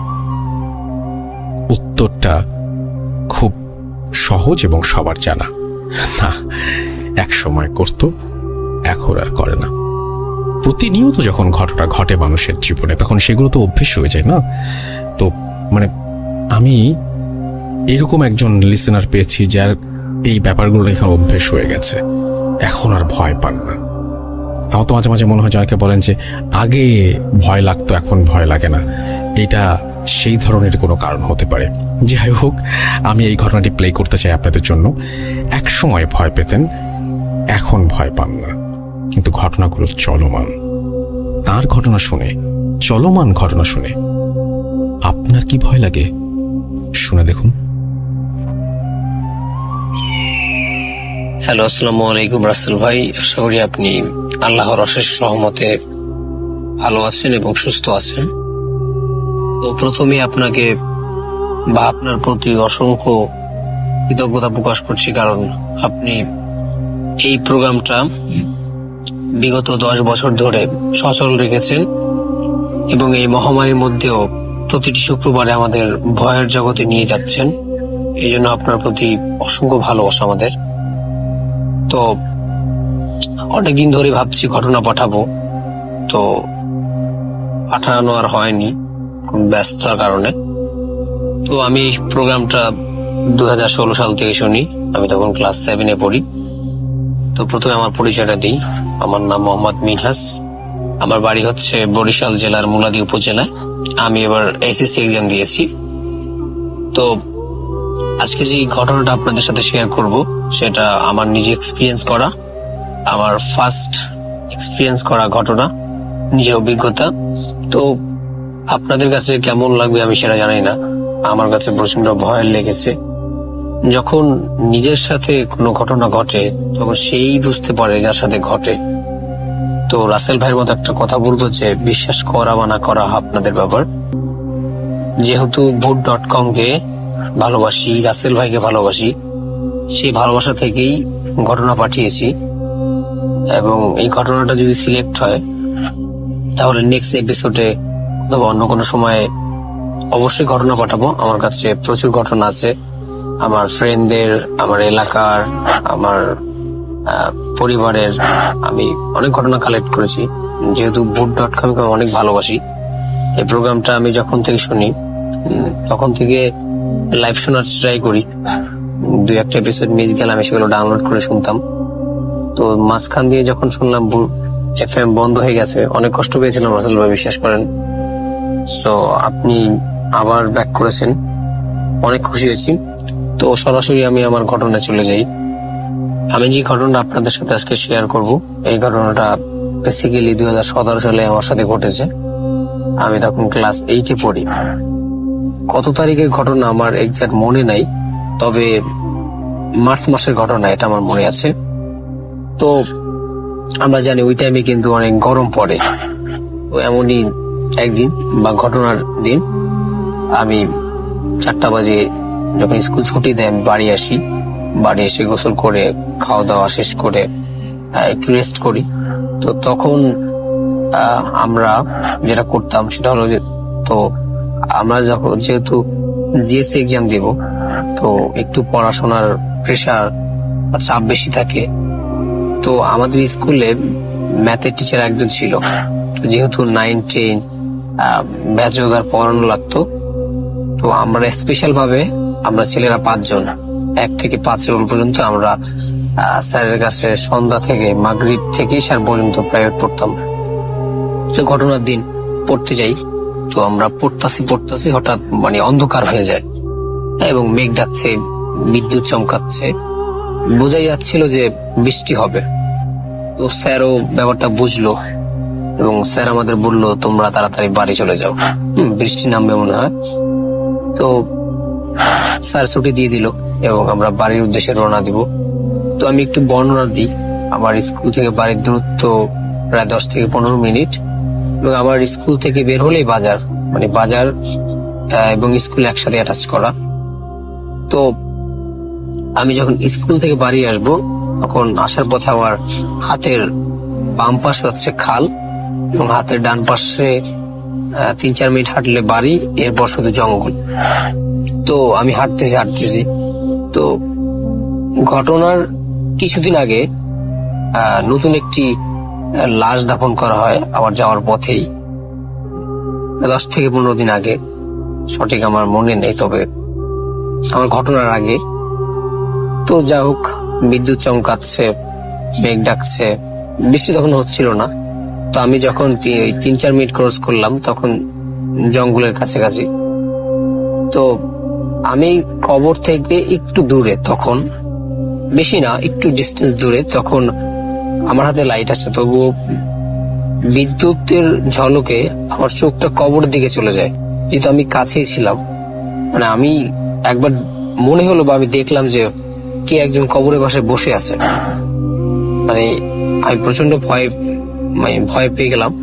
তো আমি তাড়াতাড়ি কবরটা ক্রস করলাম। আমি এতটাই ভয় পেয়েছি আমি যে মানে সাহস করে লাইটটা মেরে বা পিছনে দেখবো কবরের দিকে আসলে কেউ কি বসে আছে নাকি আমার মনের ভুল, মানে আমার ওই সাহসটুকু হচ্ছিল না। আমি এতটা ভয় পেয়েছি। আমার কোনো মতে ভুল হওয়ার কথা না, কারণ যেহেতু আমি ওই টাইমে সন্ধ্যাবেলা, তারপর আমি তো সুস্থ মস্তিষ্কে হাঁটছিলাম, তো বিদ্যুতের ঝলকানিতে কেউ একজন বসেছিল এটা আমি শিওর দেখেছিলাম। তো তারপরও মনের ভুল হতে পারে, তো মনের ভুল ভেবে উড়িয়ে দিলাম। মানে তারপর আমার সাহস হয়নি আমি যে পিছিয়ে দেখবো। যাই হোক, আমি বাড়ি চলে গেলাম এবং খাওয়া দাওয়া করলাম এবং যথারীতি আমি ঘুমাতে গেলাম। ওই দিন বেশি পড়ি নাই, মানে আমার মাথা ধরছিল, প্রচন্ড ব্যথা করছিল, এই জন্য সো কিছুতে আমার ঘুম আসছিল না। মানে কোনো রিজন না, আমার ঘুম আসছিল না। মানে আমি এপিট ওপিট করছি খাটের, আমি একলা ঘুমাতাম। তো অনেক রাত হয়ে গেল, 10-12টা বেজে গেল। তো হঠাৎ আমি খেয়াল করলাম, যেহেতু আমরা গ্রামে বাস করি, তো আমাদের উঠান ছিল, উঠানে আমার রুমের সাথে বাইরে যে আমাদের উঠান, ওখানে আমাদের পেয়ারা গাছ ছিল। তো আমি টের পেলাম বা আমি খেয়াল করলাম পেয়ারা গাছকে যেন ঝাঁকুনি দিচ্ছে, প্রচুর পেয়ারা গাছটা লড়ছে এবং প্রচুর বাতাস হচ্ছে এবং শব্দ। এবং আমার ঘরের পাশে হচ্ছে আমার জানালার পাশে হচ্ছে একটা ছোট ফাঁকা বলা আমরা হাঁটার জন্য একটা স্থান, ওখান দিয়ে মনে হচ্ছে কি যেন দৌড় দিয়ে যাচ্ছে আসতেছে, মানে একটা শব্দ। যেহেতু রাত, আপনি যদি আস্তে হাঁটেন আমি টের পাবো, আর যেহেতু আমার জানলার পাশেই করিডোরটা, সো মনে হচ্ছিল কে যেন দৌড় দিয়ে যাচ্ছে এবং পেয়ারা গাছটা লুটছে। যাই হোক, এবং কিছুক্ষণ পর আমার রাত কয়টা মনে হয় জানি না, তো মনে হচ্ছে জানালার পাশে ফিস ফিস করে কেউ জানি কথা বলতেছে। তো মানে কথাগুলো ক্লিয়ার আসতেছিল না আমার কানে, কিন্তু মনে হচ্ছিল কারা যেন ফিস ফিস করে কথা বলতেছে এবং ওই পেয়ারা গাছটা লড়তেছে। তো যাই হোক, ওই রাতটা মতে কভার করলাম আমি সূরা কিরাত যা পারতাম। মানে কেন জানি মনে হচ্ছিল আমি সূরা কিরাত গুলো ভুলে যাচ্ছি। হ্যাঁ, তো যাই হোক, আমি কোনো মতে পড়লাম এবং ওই রাতটা আলহামদুলিল্লাহ আমার কেটে গেল। তো সেকেন্ড ডেতে আমাদের স্কুলে যখন গেলাম, তো স্যার বলল আজকে পরীক্ষা তোমাদের। আগে পরীক্ষার কথা ছিল, তো যাই হোক ওদিন পরীক্ষা ছিল, একটু লেট হলো। পুরো পরীক্ষা দিয়ে আস্তে আস্তে আমার দেখা যায় 8টা বেজে গেল। তো যেহেতু রাসেল ভাই বুঝতেই পারছেন, গ্রাম রাত 8টা 9টা বা 8:30, এটা অনেক রাত গ্রামের জন্য, আজ থেকে 3 বছর আগে। তো আমি ওরকম পথে, যেহেতু গ্রাম্য, এত রাত লোক না থাকারই কথা। তো যাই হোক, আমি লাইট নিয়ে আসতেছি। আমি যখন কিছু দূর আসছি, মনে হচ্ছে 5-6 মিনিট হাঁটছিলাম, তখন হঠাৎ আমার ফিল হলো যে আমার পিছে কেউ হাঁটছে, এটা আমি ফিল করলাম। তো মানে আমার তখনও সাহস হচ্ছিল না আমি পিছে দেখবো, আসলে কেউ তো হতে পারে বা কেউ আসতে পারে। তখন আমি কি করলাম, আমি আমার হাঁটার গতিটা থামিয়ে দিলাম। তো মনে হলো যে ওই লোকটাও আমার যে পিছে, আমি যেই শ্যাডোটা বা আমি ফিল করছি কেউ হাঁটছে, মনে হচ্ছে সেও আর হাঁটছে না। হাঁটলে তো আমি একটা আওয়াজ পাবো, মনে হচ্ছিল সেও থেমে গেল। তো আমি প্রচন্ড ভয় পেয়ে গেলাম এতে। এবং আমি একটা জিনিস খেয়াল করলাম, আমি জোরে হাঁটলে সে জোরে হাঁটছে, আমি থামলে সে থামছে, আমি যদি আমার হাঁটার গতি স্লো করছি সে তার হাঁটার গতি স্লো করছে। এখন কিন্তু রাসেল ভাই, এটা আপনি একলা একটা পথে হাঁটছেন, তাও রাতে, এবং এরকম অবস্থা যদি হয় যে আপনি জোরে হাঁটছেন, একটা লোক জোরে হাঁটছে, আপনার পিছে আপনাকে ফলো করছে, ভয় তো পাবেনি। তো যেহেতু আমি তখন বড়ও ছিলাম না বেশি, মাত্র ক্লাস 8-এ পড়তাম, 8-এ তখন উঠেছি সবে মাত্র, তুমি অনেক ছোট, তো ভয় লাগারই কথা। তো প্রচন্ড ভয় পাচ্ছিলাম এবং মনে মনে দোয়া দুরূদ পড়ছিলাম, সূরা কিরাত পড়ছিলাম। তো যাই হোক, আমি কোনো মতে তাড়াতাড়ি হেঁটে চলে আসলাম সেদিনের মতো বাড়ি। তো সেকেন্ড ডেও আমার সাথে রাতে ওই সেম কাহিনী। মনে আসলো পেয়ারা গাছটা কেউ ঝাঁকি দিচ্ছে, আমার ওই ফাঁকা জায়গা দিয়ে কেউ দৌড় দিয়ে চলে যাচ্ছে, এবং প্রচন্ড বাতাস এবং ফিস ফিস করে শব্দ। আমার ওই রাতেও ঘুম হয়নি, শুধু ভোরবেলা আমি ঘুমিয়েছি। তো তৃতীয় দিন আমি আর পড়তে যাইনি, বা মেবি বন্ধ ছিল, মানে আমার সঠিক এক্সাক্ট মনে নাই, পড়তে যাই নাই, আমার এটুকু মনে আছে। তো ওই দিন আমার সাথে যে ঘটনাটা ঘটলো, তো আমি পড়া শেষ করে রাত্র 11:30টার সময় আমি ঘুমাতে যাই। তো অ্যাজ ইউজুয়াল আমি শুয়ে আছি। তো শুয়ে থাকার এক পর্যায়ে রাত মনে হয় আমার তখনও ঘুম আসছিল না, তো একটা মেবি হবে সেকেন্ডের মতো সেম কাহিনী। মনে হচ্ছে কেউ ফিস ফিস করে কথা বলছে, কেউ দৌড় দিয়ে চলে যাচ্ছে, কেউ পেয়ারা গাছটা ঝাঁকি দিচ্ছে, এরকম বিভিন্ন মানে আমি সিম্পটম পাচ্ছি ফার্স্ট ডে এবং সেকেন্ড ডের মতো। তো থার্ড ডেতে তো জিনিসটা মনে হচ্ছে বাড়ছে, ফিস ফিস কথাগুলো কেমন ক্লিয়ার আসছে, মানে কথাগুলো আমি বুঝতেছি না, তবে মনে হচ্ছে অনেক মানুষ কথা বলছে। তো আমি এই যে 2 দিন আমার সাথে যে ঘটনা ঘটলো, এটা আমি কিন্তু আমার কোনো ফ্রেন্ড, আমার বাড়ির কাজিন, মা বাবা, আমি কাউকে বলি নাই এলাকার। তো যখন রাত 1টা বেজে গেল বা আরো বেশি হবে, তো একটুবার আমি ফিল করলাম আমি নড়তে পারছি না, মনে হচ্ছে আমি অবশ হয়ে গেছি। আমার পা নাড়াতে পারছিলাম না, আমার হাত নাড়াতে পারছিলাম না, আমি যে কাউকে ডাকবো ওই শক্তিটা আমি পাচ্ছিলাম না। আমি ঠিকই মানে চিৎকার করে ডাকতেছি মা মা, কিন্তু মনে হচ্ছিল আমার কণ্ঠস্বর কে শুনতে পাচ্ছে না, বা আমি ঠিকই ডাকতেছি তাদের, কিন্তু আমার সাউন্ডটা তারা পাচ্ছে না। মনে হচ্ছে আমি বোবা হয়ে গেছি, যেটাকে আমরা বোবা ধারা বলে। তো আমি অনেক ট্রাই করতেছি কাত হয়ে এদিকে ওদিকে, কিন্তু আমি মনে হচ্ছে কেউ আমাকে প্রচন্ড চেপে ধরেছে, এবং আমি সেম কাহিনী করছি, কাউকে ডাকার চেষ্টা করছি, আমি চিৎকার করে ডাকতেছি, কিন্তু কেউ আমার সাউন্ড শুনছে না রাসেল ভাই। তো যাই হোক, এক পর্যায়ে অনেকক্ষণ পর আমি ফিল করলাম যে আমি নর্মাল হয়ে গেছি, আমি হাত নাড়াতে পারছি। তো ওদিন আমি ঘুমিয়ে যাই এবং ঘুম চলে আসে, আমি মনে হয় মেবি সেন্সলেস হয়ে গেছে, আমার খেয়াল নাই। তো আমার সকালে ঘুম ভাঙে এবং আমি ভাবলাম এখন ঘটনাটা শেয়ার করা দরকার।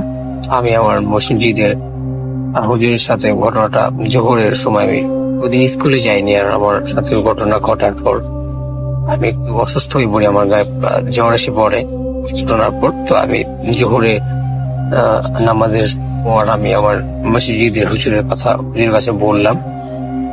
তো তিনি আমাকে যেটা বললো যে আমার উপর কোনো একটা জিনের প্রভাব পড়েছে, তো সেই জিনটা চাচ্ছে আমার কোনো ক্ষতি করতে, বা পেরে উঠতে পারতেছে না, এরকম একটা কিছু বললো। তো তিনি আমার অনেকক্ষণ ঝাড়ফুঁক করলো এবং আমাকে একটা তাবিজ দিল এবং পড়া পানি দিল, এবং বললো তাবিজটা আমার হাতে যেন বাঁধা থাকে, এবং আমাকে বললো যে প্রতিদিন ঘুমানোর আগে আমি যেন 3 কুল পরে ঘুমাই, এবং 3 কুল পরে আমার সারা শরীরে ফু দিতে, এবং আমাকে যেটা করতে বলেছে, এবং এই আরো অনেক সিন্ডম বলেছে, অনেক দোয়া বলেছে আমাকে যে দোয়াগুলো পড়বা। এবং ইনশাল্লাহ রাসেল ভাই, আমি যখন আমার ওই মসজিদের ইমামের যে রীতিগুলো আমাকে বলেছে, আমি যখন ওগুলো ফলো করলাম, পানিগুলো এবং সূরা কিরাত, দোয়া বা তাবিজটা দিলাম, আমার সাথে ওই কাহিনীগুলো আর ঘটছিল না। কিন্তু কিছু কিছু কাহিনী যেরকম মনে হচ্ছে কেউ ফিস ফিস করে কথা বলছে বা কেউ দৌড় দিয়ে চলে যাচ্ছে, সেগুলো এখনো ঘটে। যেহেতু এটা রাসেল ভাই 3 বছর আগের ঘটনা, এগুলো এখন অভ্যাসে পরিণত হয়ে গেছে। এখন মনে হচ্ছে এটা প্রতিনিয়ত হবেই। তো এটা দৈনন্দিন একটা রুটিনে আমার হয়ে গেছে এটা। তো ওটা এখন আর ভয় লাগে না, যেহেতু এটা অভ্যাসে পরিণত হয়ে গেছে। তো আমার কাছে ঘটনাটা প্রচন্ড আমার কাছে অনেক ভয় লেগেছে। আমি প্রথমে যেটা বলেছি, আপনাদের কাছে কেমন লাগে আমি জানি না, তবে যেহেতু আমার নিজের সাথে এটা ঘটেছে, আমার কাছে অনেক কি বলবো, অনেক ভয় পেয়েছি আমি। তো বাকিটা আপনাদের ব্যাপার, আপনাদের কাছে ভালো লাগতে পারে, কারো কাছে নাও লাগতে পারে, সেটা কমপ্লিটলি আপনাদের ব্যাপার। তো আবারও বলছি, যদি ঘটনাটা সিলেক্ট হয় তাহলে আমি নেক্সট এপিসোডে বা অন্য কোন এপিসোডে আমি আবার ঘটনা পাঠাবো। আমার কাছে অনেক ঘটনা আছে। তো রাসেল ভাইয়ের প্রতি আবারও অসংখ্য ভালোবাসা প্রকাশ করছি। এরকম সুন্দর একটি প্রোগ্রাম তিনি এত বছর ধরে চালু রেখেছেন, এবং ভূতfm.com এটা দীর্ঘজীবী হোক।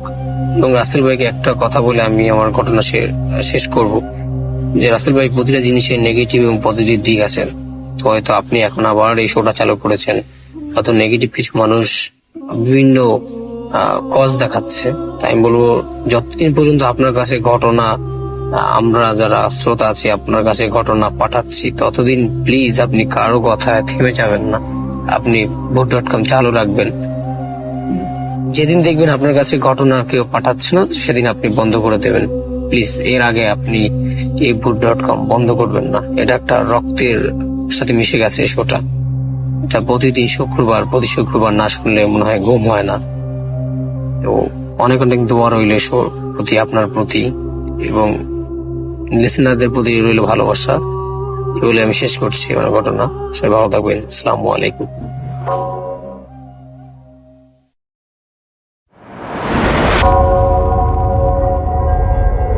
Spirit, be here with me.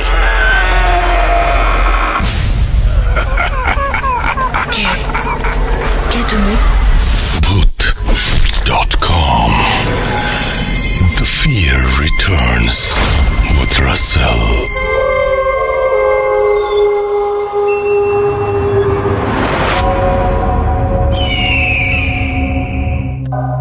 Welcome back. আরও একবার আপনাদের সবাইকে স্বাগত জানাচ্ছি। আমি রাসেল। আশা করছি সবাই ভালো আছেন এবং ভালোর দলে আছেন। আমিও ভালো আছি এবং ভালোর দলে আছি, এবং প্রতিটা মুহূর্তে আপনাদের জন্য নিজেকে তৈরি করি, এখনও সেটাই করছি, এবং চাই যে আপনারা সবসময় আমাদের সাথে থাকেন। তো আমি বলছিলাম যে জমিদার বাড়ির ঘটনা শোনাবো আপনাদেরকে। সেই জমিদার বাড়ির ঘটনা তো আমি শোনাবই, তবে তার আগে একটা ছোট্ট ঘটনা আমি পড়তে চাই। আসলে এই ঘটনাটি খুব ছোট, কিন্তু যিনি লিখেছেন তিনি আরও ছোট, ক্লাস 7-এ পড়েন। তো আমার মনে হচ্ছে কি সুইট ব্যাপারটা যে তিনি একটা ঘটনা পাঠিয়ে দিয়েছেন আমাদেরকে। আমার খুব পড়তে ইচ্ছা করলো, যে না, আমি ইন্সপায়ার করতে চাই এই ব্যাপারটা। তো তিনি প্রথমেই খুব সুইট করে লিখেছেন যে ঘটনাটি আপনি পড়ে শোনান। আসসালামু আলাইকুম রাসেল ভাই, কেমন আছেন? আশা করি ভালো আছেন এবং ভালোর দলে আছেন। আজকে ভূত.com-এ আমার ফার্স্ট ঘটনা যেটা আমি শেয়ার করতে যাচ্ছি। আমাদের বাসা পাবনা জেলায়। আমার এলাকায় অনেক দিন ধরে কিছু ঘটনা ঘটে যাচ্ছে, ভাবছি বলবো কি বলবো না। আজ আমাকে বলার সুযোগ করে দিয়েছেন, এই জন্য অনেক অনেক ধন্যবাদ। আমার ঘটনা হলো আমার আম্মুর সাথে ঘটে যাওয়া ঘটনা। আমার এলাকার নাম মাদারবাড়িয়া। এই এলাকায় অনেক অনেক ঘটনা প্রায়ই ঘটে এবং ঘটে যাচ্ছে। কারো না কারো সাথে এই ঘটনাগুলো ঘটতেই থাকে। আমার রিলেটিভসদের সাথেও অনেক ঘটনা ঘটেছে, সেইগুলো আমি পরে বলবো ইনশাল্লাহ। তো আমি মেইন পয়েন্টে চলে আসি। আমার আম্মুর সাথে যে ঘটনাটা ঘটেছে সেটা ঘটেছে 2019 সালে মাঝামাঝি সময়ের দিকে। আমার আম্মু হঠাৎ করে অনেক জ্বর আসে, তারপর কেমন যেন রাতে বোবা ধরত, অনেক কষ্টে তার দিন যাচ্ছিল। তারপর একদিন স্বপ্নে দেখলো আমার আম্মুর অনেক পিপাসা পেয়েছে কিন্তু পানি পাচ্ছে না। তারপর আমার আম্মুর ঘুম ভেঙে যায় এবং দেখে আম্মুর গলা এত শুকিয়ে গেছে যে মরেই যাবে। তারপর তাড়াতাড়ি করে পানি দেওয়া হয় তাকে। আমি উঠে পানি দেই। তারপর আম্মুকে বললাম কিছু হয়েছে নাকি। আম্মু তখন কিছু আমাকে বলল না। আমার আম্মু একদিন রাতে স্বপ্ন দেখলো যে আমাদের বাড়ির যে মেইন দরজা আছে ওই দরজা দিয়ে আমার মতো কেউ একজন এসেছে, আর চুল দিয়ে তার রক্ত পড়ছে, কান দিয়ে রক্ত পড়ছে, মুখ দিয়ে রক্ত পড়ছে। তখন আম্মুর ঘুম ভেঙে যায় এবং চিৎকার দিয়ে ওঠে আম্মু। তারপর সবকিছু স্বাভাবিক হয়ে যায়। আর একদিন রাতে আমার আম্মু রাত 12টার মতো সময় হবে ওয়াশরুমে চুল আঁচড়াচ্ছিল। তখন যে ওয়াশরুমে জানালা আছে তার কাছে সে দেখে যে কাচের সাথে কুকুরের মতো হাত, এবং সেই হাতটি যেভাবে গ্লাস পরিষ্কার করার সময় মানুষ যেভাবে হাতটাকে ওয়েভ করে সেইভাবে ওয়েভ করছে। এবং এটার পরে আম্মু যেটা ডিসিশন নেয় সেটা হচ্ছে পরদিন থেকে হুজুর নিয়ে আসেন এবং তাদের বাসায় হুজুর আসে। হুজুর বলল যে এই বাসায় একটা প্রবলেম আছে, আমি কিছু আমল দিয়ে যাচ্ছি, আপনি সেটা যথারীতি পালন করবেন। তারপর ওই হুজুর আমার আম্মুকে তাবিজ দেয়। তারপর থেকে আমার আম্মু আজ পর্যন্ত কোনো খারাপ স্বপ্ন বা কিছুই দেখেনি বা তার সাথে কিছু ঘটেনি, এখন খুব ভালো আছে। ঘটনা শেষ করার আগে আরেকটা কথা বলে দিই, আমার আম্মুর ওপর বোবা ধরতো অনেক, বাট এখন সব ঠিক আছে। সবাই ভালো থাকবেন, বাড়িতে থাকবেন। আর এটা আমার ফার্স্ট ঘটনা, তাই ভুল ত্রুটি ক্ষমা সুন্দর দৃষ্টিতে দেখবেন। আল্লাহ হাফেজ। আসিফ আবরার, অপূর্ব, এজ 15, ক্লাস 7। তারপরে তিনি তার মোবাইল নাম্বার শেয়ার করেছেন, ব্র্যাকেটে লিখেছেন আম্মু হাউসওয়াইফ। এবং আমার মনে হয় যে অনেক ধন্যবাদ। এবং আমি আমার মনে হয় যে একেবারে নতুন ফ্রেশ একজন লিসেনার আমাদের এই আবরার অপূর্ব, আসিফ আবরার অপূর্ব। অনেক অনেক ধন্যবাদ। অনেক বড় হও তুমি, অনেক ভালো হও তুমি, এবং এভাবে আমাদের সাথে থাকো। তবে পড়াশোনাটা সবার আগে, এটা মাথায় রাখতে হবে। এবং তোমার ঘটনার জন্য তোমাকে অসংখ্য ধন্যবাদ। এবং আমি জানি যে তোমার বাবা মা তোমাদের সাহায্য করেছেন। তোমার প্যারেন্টসের জন্য শ্রদ্ধা এবং অনেক অনেক কৃতজ্ঞতা। আপনারাও এরকম ঘটনা পাঠাতে পারেন, এবং আপনারা যদি ঘটনা পাঠাতে চান আমাদের ইমেল অ্যাড্রেস হচ্ছে russell.booth.com@gmail.com। এখানে নাম, ঠিকানা এবং ফোন নাম্বার সহ আপনার জীবনে ঘটে যাওয়া বা আপনার জানা সেরা ঘটনা লিখে পাঠিয়ে দিন আমার কাছে। ঘটনার শুরুতে অবশ্যই উল্লেখ করুন যে ঘটনাটা আপনি স্টুডিওতে এসে শেয়ার করতে চান নাকি আপনি চান আপনার ঘটনা আমরা পড়ে শোনাই। যারা দেশের বাইরে রয়েছেন তারা সরাসরি লিখে পাঠাতে পারেন, অডিও ক্লিপ করে পাঠাতে পারেন। এখনকার যে সিচুয়েশন, অডিও ক্লিপ পাঠানোটাই সবচেয়ে বুদ্ধিমানের কাজ। তবে কেউ কেউ যদি আমাদের স্টুডিওতে আসতে চান অবশ্যই লিখবেন আপনি আসতে চান। স্বাস্থ্যবিধি মেনেই আমরা স্টুডিওতে আস্তে আস্তে আপনাদের আমন্ত্রণ জানাবো এবং সেভাবেই একটা সময় আমরা লাইভ অন করে দেব। তো আপনাদের এই সহযোগিতাটাও দরকার এবং অবশ্যই স্বাস্থ্যবিধি মেনে আসতে হবে, সেটা হচ্ছে প্রথম শর্ত। আমাদের ফেসবুক পেজ হচ্ছে www.facebook.com/russell.স্বাধীন। সেখানেও আপনারা আসুন এবং আশা করছি আপনাদের সময়টা ভালো কাটবে আমাদের সাথে। এখন যেটা করব সেটা হচ্ছে কোনো কথা হবে না। আমরা জমিদার বাড়ি, পুরনো যে কোনো বাড়ি, যা কিছুই হোক না কেন, এগুলোর প্রতি আমাদের অন্য রকমের একটা আকর্ষণ থাকে। আমরা পুরনো কোনো স্থাপনা দেখলে ভাবি যে এখানে নিশ্চয়ই কিছু না কিছু ঘটে, এখানে কোনো না কোনো ব্যাপার আছেই জড়িত। সেই রকমই একটা ব্যাপার হচ্ছে জমিদার বাড়িগুলো। বাংলাদেশের বিভিন্ন প্রান্তে জমিদার বাড়ি রয়েছে, সেখান থেকে আমরা লাইভ করতে চাই, আমরা জানাতে চাই সেই ঘটনাগুলো যেগুলো সেখানে এখনো ঘটে চলেছে। আপনারা আমাদের সহযোগিতা করুন।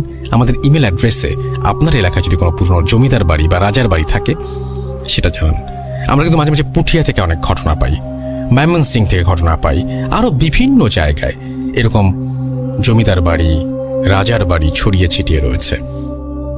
সেগুলো আমরা সবাইকে জানাতে চাই, সারা বিশ্বকে জানিয়ে দিতে চাই। এখন চলে যাব একটা জমিদার বাড়ির ঘটনায়। শুনুন এবং দেখুন কেমন লাগে, সাথেই থাকুন।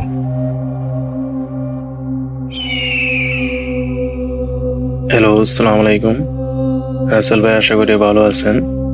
আমার নাম আতাউল্লাহ, কাতার থেকে বলছি। আমি কাতারে আছি। যতক্ষণ থেকে আপনি শুরু করেছেন প্রথম থেকে আপনার সাথে আছি, আশা করি ইনশাল্লাহ সামনেও থাকবো। আমার যে এখন ঘটনাটা শেয়ার করবো, আমার এক রুমমেট, আমরা একসাথে চাকরি করি। তার বাড়ি ইন্ডিয়া, কেরালাতে। ইন্ডিয়া কেরালা একটি গ্রামকে নিয়ে ঘটনাটা, তাই আমি তার মতন করে শেয়ার করতে চাই। ঘটনাটি প্রায় 80-90 সাল আগে, যেমন আপনার 1930-35 সাল এরকম হবে ঘটনাটা। তো ওই গ্রামটা ছিল নদীর পাড়ে, লম্বালম্বি নদীর পাড় দিয়ে গ্রামটা ছিল। তো ওই গ্রামের এক পাশে ছিল নদী, অন্য পাশে ছিল আপনার ধানের জমি। আপনারা জানেন কেরালাতে আপনার নারকেল গাছ, তারপরে আপনার কলা বাগান, এগুলো সবচেয়ে বেশি ওই সময় থেকে শুরু হয়। তো ওই গ্রামে একজন জমিদার ছিল। মোটামুটি সবাই জানে জমিদার তেমন ভালো মানুষ না, তার ব্যাকগ্রাউন্ডটা খুব খারাপ, এটা সবাই মোটামুটি জানে। আমার যে বন্ধুটা ঘটনাটা শেয়ার করছে, ওই গ্রামের একটি দরিদ্র ফ্যামিলি। ওই ফ্যামিলিতে আপনার 3 জন, একজন বাবা, একজন মা, একটি মেয়ে। মেয়েটার নাম হলো রূপা। রূপার বাবা, রূপার মা। খুব দরিদ্র ফ্যামিলি ছিল। বাবাটা কোনো কাজকর্ম কিছুই করতো না, পাওনাদার থেকে টাকা নিয়ে কোন রকমের সংসারটা চালাতো, আর মা জমিটাতে কিছু চাষ টাস করতে পারতো। তো হঠাৎ একদিন দেখে গেছে কি আপনার বাবাটা আবার জুয়া টোয়া খেলতো, অনেক টাকা ঋণী হয়ে গেছে। তো যারা টাকা পাওনাদার বাসে এসে একদিন ওর বাবাকে, রূপার বাবাকে মারধর করে। তো মারধর করার পরে ওই দিন রাত্রি থেকে রূপার বাবাকে আর খুঁজে পাওয়া যায় না। এরকম ভাবে 1 সপ্তাহ হয়ে গেছে। 1 সপ্তাহ হওয়ার পর যারা পাওনাদার, ওনারা তো আর ওয়েট করবে না। তো ওরা এসে আপনার ওদের বাড়ি কিছু জমি ছিল, ওগুলো পুরোটাই দখল করে নিয়ে গেছে। তো এখন রূপার মা তখন কি করবে? রূপার বয়স তেমন নয়, 3-4 বছর হবে এরকম। তো ওই রূপার মা চিন্তা করে দেখছে, আমি আর কোথায় যাব, ঠিক আছে একটু জমিদার বাড়িতে যাই, গিয়ে দেখি কোনো কিছু হয় কি না। তো জমিদার বউটা মোটামুটি ভালো ছিল আর কি, তেমন যে ভালো তাও না, মোটামুটি ভালো ছিল। তখন কান্নাকাটি করার পর রূপাকে দেখে, রূপা খুব সুন্দর ছিল, এক জি ছিল, মেয়ে ছিল, সরি। রূপাকে দেখে মোটামুটি জমিদার বউ খুব পছন্দ করে। ওনারও কোন মেয়ে ছিল, ওনার 3টা ছেলে ছিল। তো এই বলছে যে ঠিক আছে, তাহলে তোমরা থাকো, কাজকর্ম করো আমার বাসাতে, বড় হলে তোমার মেয়েকে আমি বিয়ে দিয়ে দেবো। তো এই আশাই আপনার রূপার মা কাজ শুরু করে। যখন রূপার 12 থেকে 13 বছর হয়, তখন তার মা হঠাৎ করে মারা যায়। তার মা হঠাৎ করে মারা যাওয়ার পরে রূপা খুব কান্নাকাটি করে, যেরকম মা মারা গেলে সন্তান যেটা করে ওইটাই আর কি। কান্নাকাটি করে খুব আপসেট থাকে। তখন তার 14 বা 13 বছর বয়স সম্ভবত। তো আরো 5 মাস যাওয়ার পরে জমিদার বড় ছেলের সাথে একটা তার সম্পর্ক করে। সম্পর্ক এককালীন হওয়ার পরে চলতেই আছে। কিছুদিন পরে রূপা বুঝতে পারে সে প্রেগনেন্ট। তখন আপনার জমিদার বড় ছেলেকে একদিন রাতে ছাদের মধ্যে নিয়ে বলতেছে, আমি তো প্রেগনেন্ট, আমাকে তুমি বিয়ে করতে হবে। তুমি যদি আমাকে এখন বিয়ে না করো, আমি সমাজে মুখ দেখাতে পারবো না। তখন জমিদার ছেলেটা ওকে একটা আশ্বাস দেয়, ঠিক আছে আমি কি দেখি আমার মা বাবার সাথে আলাপ করে তোমাকে আমি পরে জানাবো। তো এরকম 1 সপ্তাহ চলে যায়, কিন্তু ওই জমিদার যার সাথে রূপার সম্পর্ক, ওকে মানে ধরার কাছে বলার জন্য বা একটু একলা কথা বলার জন্য কোনো সুযোগ পাচ্ছে না। তো হঠাৎ একদিন জমিদারের বউয়ের বাবার বাড়ি থেকে খবর আসে, তো বাবা খুব অসুস্থ, ওনাকে যেতে হবে। তখন তো আর গাড়ি ঘোড়া ছিল না, তখন নৌকার পথে ছিল। যেতে 3-4 দিন লাগতো, আসতে 3-4 দিন, এরকম 8-10 দিন যাওয়া আসে চলে যায়। তো উনি পরের দিন সকালে রওনা হয় জমিদারের বউ। তখন আপনার ওই দিন রাত্রে আবার রূপা জমিদারের বড় ছেলের সাথে আবার যোগাযোগ করে, ওর সাথে সময় আপনার অনেক কথা মার্কেটিং হয়। জমিদার ছেলেকে বলতেছে, দেখো আমি তো একজন জমিদার ছেলে, আমি যদি তোমাকে বিয়ে করে আমার মা বাবার মান সম্মান থাকবে না। আমি তোমাকে কিছু টাকা পয়সা দিয়ে দিবো, তুমি অন্য কোনো জায়গার মধ্যে তোমাকে বিয়ে দিয়ে দেবো, তুমি চলে যাবে এখান থেকে, আমি কিছু টাকা পয়সা। রূপা মানতে রাজি না, ও ওর কাছে বিয়ে করবে। তো এই ঘটনাটা জমিদার কিছুটা বুঝতে পারে, ওদের সাথে কথা বলার সময় জমিদার কিছুটা টের পায়।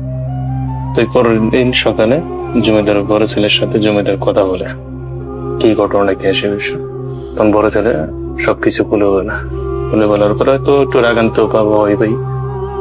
তো ওখানে ওনারা একটা প্ল্যান করে যে ঠিক আছে আজকের রাত্রে রূপাকে ছাদের উপর নিয়ে আসো, বলো কথা আছে। তুই ছাদের উপর নিয়ে আসে কথা আছে, বলো তুমি তাকে টাকা দিবে, স্বর্ণ দিবে, যদি মানে তো মানলেই, না মানলে পরেরটা দেখা যাবে। ওনারা একটা প্ল্যান করে ওকে ছাদে নিয়ে আসে, জমিদার বাড়ির ছাদে নিয়ে আসে। জমিদার বাড়ি যেরকম হয়, যা বলার নতুন কোনো বলার কোনো প্রয়োজন নাই, সবাই জানে কিরকম হয় জমিদার বাড়ি গুলা। তো আপনার রাত্রে আসার পরেও ওই ছেলেটা একই প্রস্তাব দিয়ে কিন্তু মেয়েটা মানে না, রূপা মানে না। এক সময় আপনার কি হয়, একটা দস্তাবেজ মানে হাঁটাতে পর্যায়ে চলে যায়। তখন জমিদারে আর জমিদার ছেলে মিলে ওকে ছাদ থেকে ফেলে দেয়।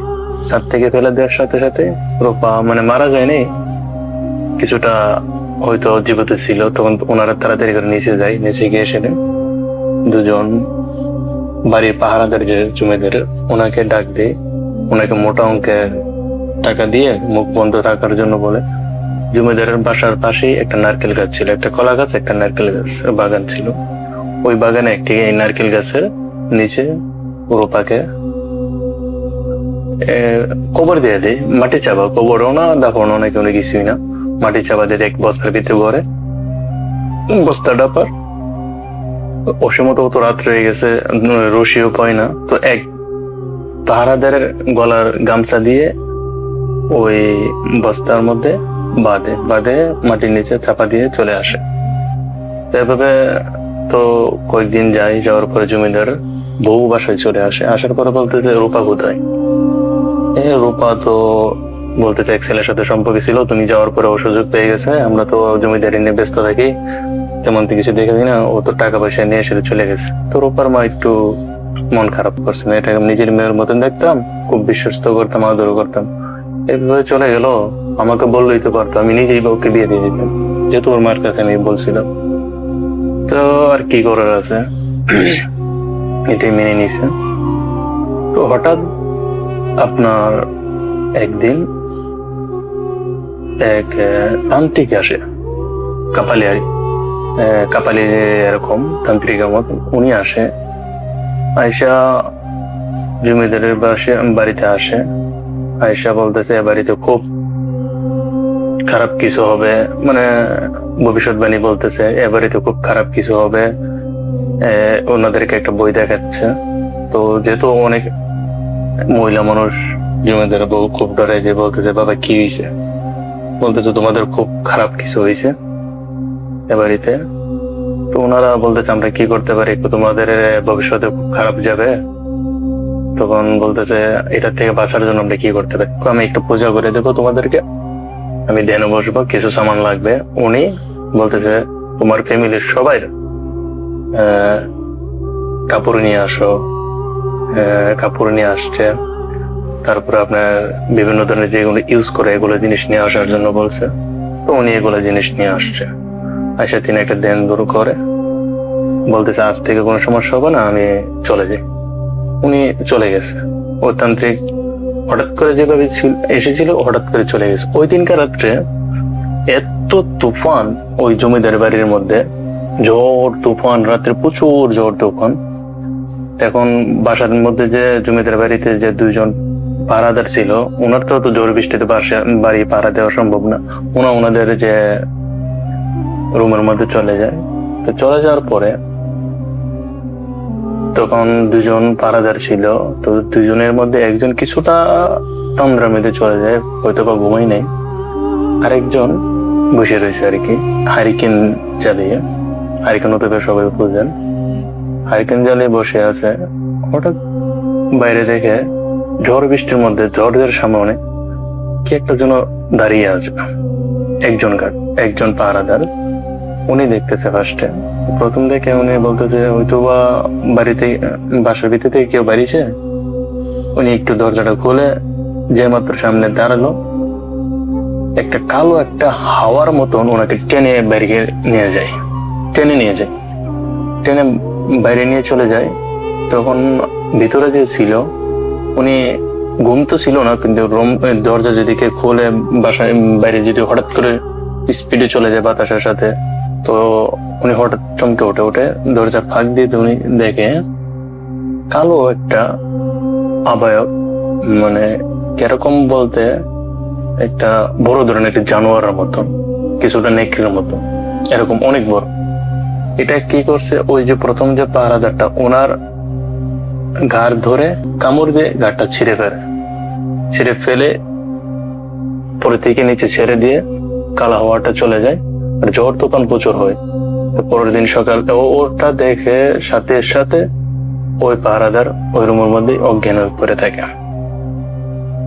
তো পরের দিন সকালে জমিদার বাড়ির সবাই যখন ঘুম থেকে উঠে দেখে এই অবস্থা, বাইরের মধ্যে একটা লাশ, এবং সে লাশটা গলা ছিঁড়া, কে যেন কামড় দিয়ে গলা ছিঁড়ে ফেলছে। তখন জমিদার সবাই বলতেছে হয়তো বা জঙ্গল টঙ্গল দিকে আছে, বাঘ টাঘ হইতে পারে, বা জঙ্গলের কোনো পশু এসে এরকম এটা করতে পারে। তো রুমের ভিতরে এসে দেখে ও অজ্ঞান, কোনো সেন্স নেই। ওকে কথা বলতে বলে, তারপরে সেন্স আসে কিন্তু কথা বলতে পারে না। তাকে বলে কি হয়েছে, কি আসে, সে কোনো ধরনের কথা বলতে পারে না, বাকবিদ্ধ হয়ে যায়, কোনো ধরনের কথাই বলতে পারে না। তো জমিদারে চিন্তা করে সবাইকে বলছে দেখো এটা হয়তো বা ডরে কিছু নাই, এদিকে জঙ্গল টঙ্গল আছে, হয়তো বা এখান থেকে বাঘ টাঘ এসে ওকে এই অবস্থা করছে। তো ওই দিনকার রাত্রে আবার ঝড় বৃষ্টি শুরু হয়। সেম ঘটনাটা দ্বিতীয় যে পাহারাদার ছিল ওর সাথে এরকম সেম ঘটনাটা হয়। সেম ঘটনাটা হওয়ার পরে তো জমিদারের বাসার সবাই খুব আতঙ্কে চলে যায়। না এটা কোনো বাঘের কোনো কাজ না বা জঙ্গলের কোনো পশুর কাজ না, এটা হয়তো বা অন্য কিছু হতে পারে। ওনারা আবার ওই যে তান্ত্রিক, উনি আবার ওই এলাকার এক শ্মশানের মধ্যে উনি ছিল, ওনাকে আবার খবর দেওয়া হয়।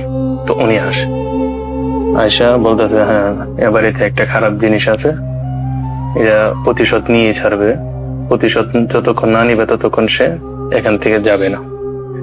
তখন জমিদারের বউ কান্নাকাটি করে বাবা আমাদেরকে বাঁচান। তো ঠিক আছে তোমার হাজবেন্ড, তোমার স্বামীকে বলো ও কি করছে, কি ধরনের পাপ করছে। তো জমিদার কোনো কিছু বলে না বউকে। তো উনি বলতেছে আমি একটা রাত্রে সন্ধ্যার সময় আসবো, এসে আমি একটা ধ্যানে বসবো, আমি একটা বিরাট ধরনের পূজা করবো এখানে, কিন্তু সন্ধ্যা হওয়ার সাথে সাথে কেউ বাসার থেকে, যত ধরনের সাউন্ড শব্দ হবে কেউ বাসার থেকে বের হতে পারবে না। তো ওনারা বলছে আচ্ছা ঠিক আছে। তো উনি আপনার সন্ধ্যাবেলা এসে ধ্যানে বসে, ওনারা সবাই রুমের ভিতরে দেখে আপনার আবার ঝড় বৃষ্টি নাই, কিন্তু ঝড় আসছে, প্রচুর বাতাস, কোনো বৃষ্টি নাই। উনি সন্ধ্যা থেকে সকাল ভোর পর্যন্ত ছিল। কি করছে উনি কাউকে কিছু বলে নাই, না বলে জমিদার বাড়ির বউকে বলে যায় আজ থেকে কোনো সমস্যা নেই, তোমরা খুব ভালো থাকবে, আমি চলে যাই। ওনাকে দান দিকনে দেওয়ার জন্য, টাকা পয়সা দেওয়ার জন্য আসছিল, কিন্তু কেউ কিছু নেই নাই। প্রথমবারে নেই নাই, দ্বিতীয়বারে কি নেও নেই, যার কারণে ওনাদের একটু বিশ্বাস হয়ে গেছে না উনি খুব ভালো মানুষ। যদি টাকার জন্য এগুলো করতো তো টাকা নিত, কারণ ওনার টাকা পয়সা কিছু নেই, উনি চলে গেছে। তো এরকম এক সপ্তাহের মতন ভালো ছিল। এক সপ্তাহ পরে হঠাৎ আপনার জমিদার যে বড় ছেলেটা, সে রুমের দরজা খুলে বাইরের ছাদের দিকে একটু হাঁটাহাঁটি করার জন্য যাবে। এরকম সময় আপনার শুনে কি নুপুরের একটা আওয়াজ। তো হঠাৎ করে চিন্তা করে দেখে বাড়িতে তেমন কেউ নাই, উপরের তলার মধ্যে এরকম ছাদের মধ্যে কেউ নুপুর পরে হাঁটাহাঁটি করবে, তার একটা কিউরিয়াসিটি জাগে। তো সেও ওই সাউন্ডের সাথে সাথে সাথে সাথে ছাদের উপরে যায়। এটা আবার মানে উনি যে ছাদের উপরে যাচ্ছে বা যেতেছে, এটা আবার জমিদার কিছুটা দেখতে পারে, কারণ উনি মুরব্বী মানুষ। তো উনি রাত্রে তেমন একটু ঘুমান না, আর ও ঘটনাটা পরে তিনি জানালা খুলে দেখতে চায় আর কি। তো এক সপ্তাহের মতো হয়ে গেছে, কোনো সমস্যা নেই। উনি জমিদারও কেন কিছু বলে নাই, ছেলেজন ছাদে যাচ্ছে একটু হাওয়া খাওয়ার জন্য, যাক সমস্যা নেই, ছাদে যায়। ছাদে যাওয়ার পরে তো জমিদারও আবার এসে শুয়ে যায়। পরের দিন সকালে দেখে ওনার বড় ছেলের মৃতদেহ নিচে পড়ে আছে। নিচে পড়ে আছে, উপর থেকে ফেলে দেয় বা হাত পা এক ধরনের হামছি, যেরকম একটা বাঘ যদি শিকার করে যেরকম সারা শরীরে ছিন্ন বন্যা করে ফেলছে। এটা দেখে তো আপনার খুব সবাই আতঙ্কের মধ্যে চলে গেছে, কান্নাকাটি বাড়াছে, বড় ছেলে সবাই সুখ পালনের মধ্যে চলে গেছে, কান্নাকাটি করতেছে।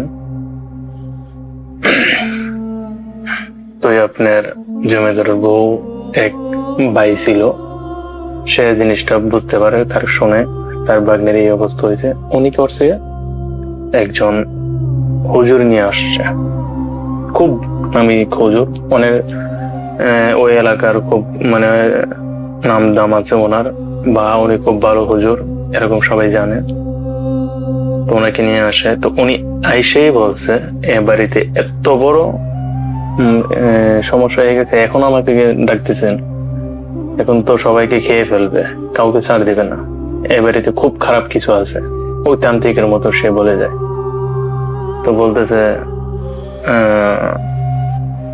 যে আপনার জমিদার, উনি বলতেছে এইটা থেকে কিভাবে রেখাই পায়। তো উনি ওনাকে বলে, আপনি পাপের শাস্তি আপনাকে অবশ্যই পেতে হবে, আপনি যা করছেন আপনি জানেন।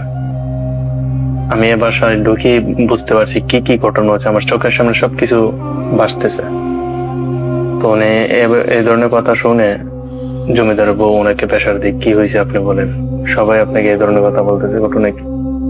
জমিদার ওই রূপার কথা বলে, রূপার কথা বলে। এখন তো আর কিছু বলার থাকে না, ফ্যামিলির ভিত্তি ঘটনাটা জানাজানি হয়েছে, বাইরে গেলে তো ওনার এলাকার মানুষ জেনে ফেললে তো অনেক সমস্যা হবে, যার কারণে জমিদার বা কোনো কিছু বলে নাই। এখন এটা থেকে কিভাবে রক্ষা পাবে ওনারা ওই চিন্তায় আছে। তো হুজুর বলে, ঠিক আছে, আমি সন্ধ্যাবেলা আসবো, আমার কিছু ছাত্র আসবে, 30 জন ছাত্র আসবে, ওদেরকে নিয়ে আসবো, কিন্তু আপনারা সন্ধ্যার পরে কেউ বাড়িতে বাসা থেকে বেরোতে পারবেন না, যত সাউন্ড হোক যেটাই হোক অনেক কিছু বেরোতে পারবেন না। ওই হুজুর আসছে, ওই দিন রাত্রে আসছে, ওনাদের কিছু নিয়ম বলে দেয়, কিছু সামান টামান এগুলা জিনিসপত্র এগুলো জোগাড় করার জন্য ওনারা এগুলা জোগাড় করে, জোগাড় বলতে 30টা কলসি, 30টা কলসি ভরা পানি, এবং পানিটা খুব পাক পবিত্র জায়গা থেকে নিয়ে আসতে হবে। আর কিছু অনেক কিছু এটা আমি নাই বললাম। তো উনি রাত্রে আসার সন্ধ্যার সময় আসে, ওনারা সবাই নামাজ পড়ে ওই বাড়িতে। নামাজ পড়ার পরে ওনারা সবাইকে বলে, আপনারা এখন রুম গুলা সব বন্ধ করে দেন, কেউ বাসার বাইরে আসবেন না, যত ধরনের সাউন্ড শব্দ হোক না কেন। সন্ধ্যা হওয়ার সাথে সাথে এত বাতাস, মানে বাড়ি ঘর সব কিছু ভেঙে ফেলবে এরকম বাতাস, আগের থেকে তো 1000 গুণ মানে বেড়ে গেছে। এরকম শব্দ, এরকম সাউন্ড ওনারা শুনতে পাচ্ছে। কোন একটা জানোয়ার এসে হুঙ্কার দিচ্ছে, আর একটা মেয়েলি কণ্ঠ রাক্ষসের মতন, আমি সবাইকে খেয়ে ফেলবো, কাউকে ছাড়বো না, সবাইকে খেয়ে ফেলবো, কাউকে ছাড়বো না।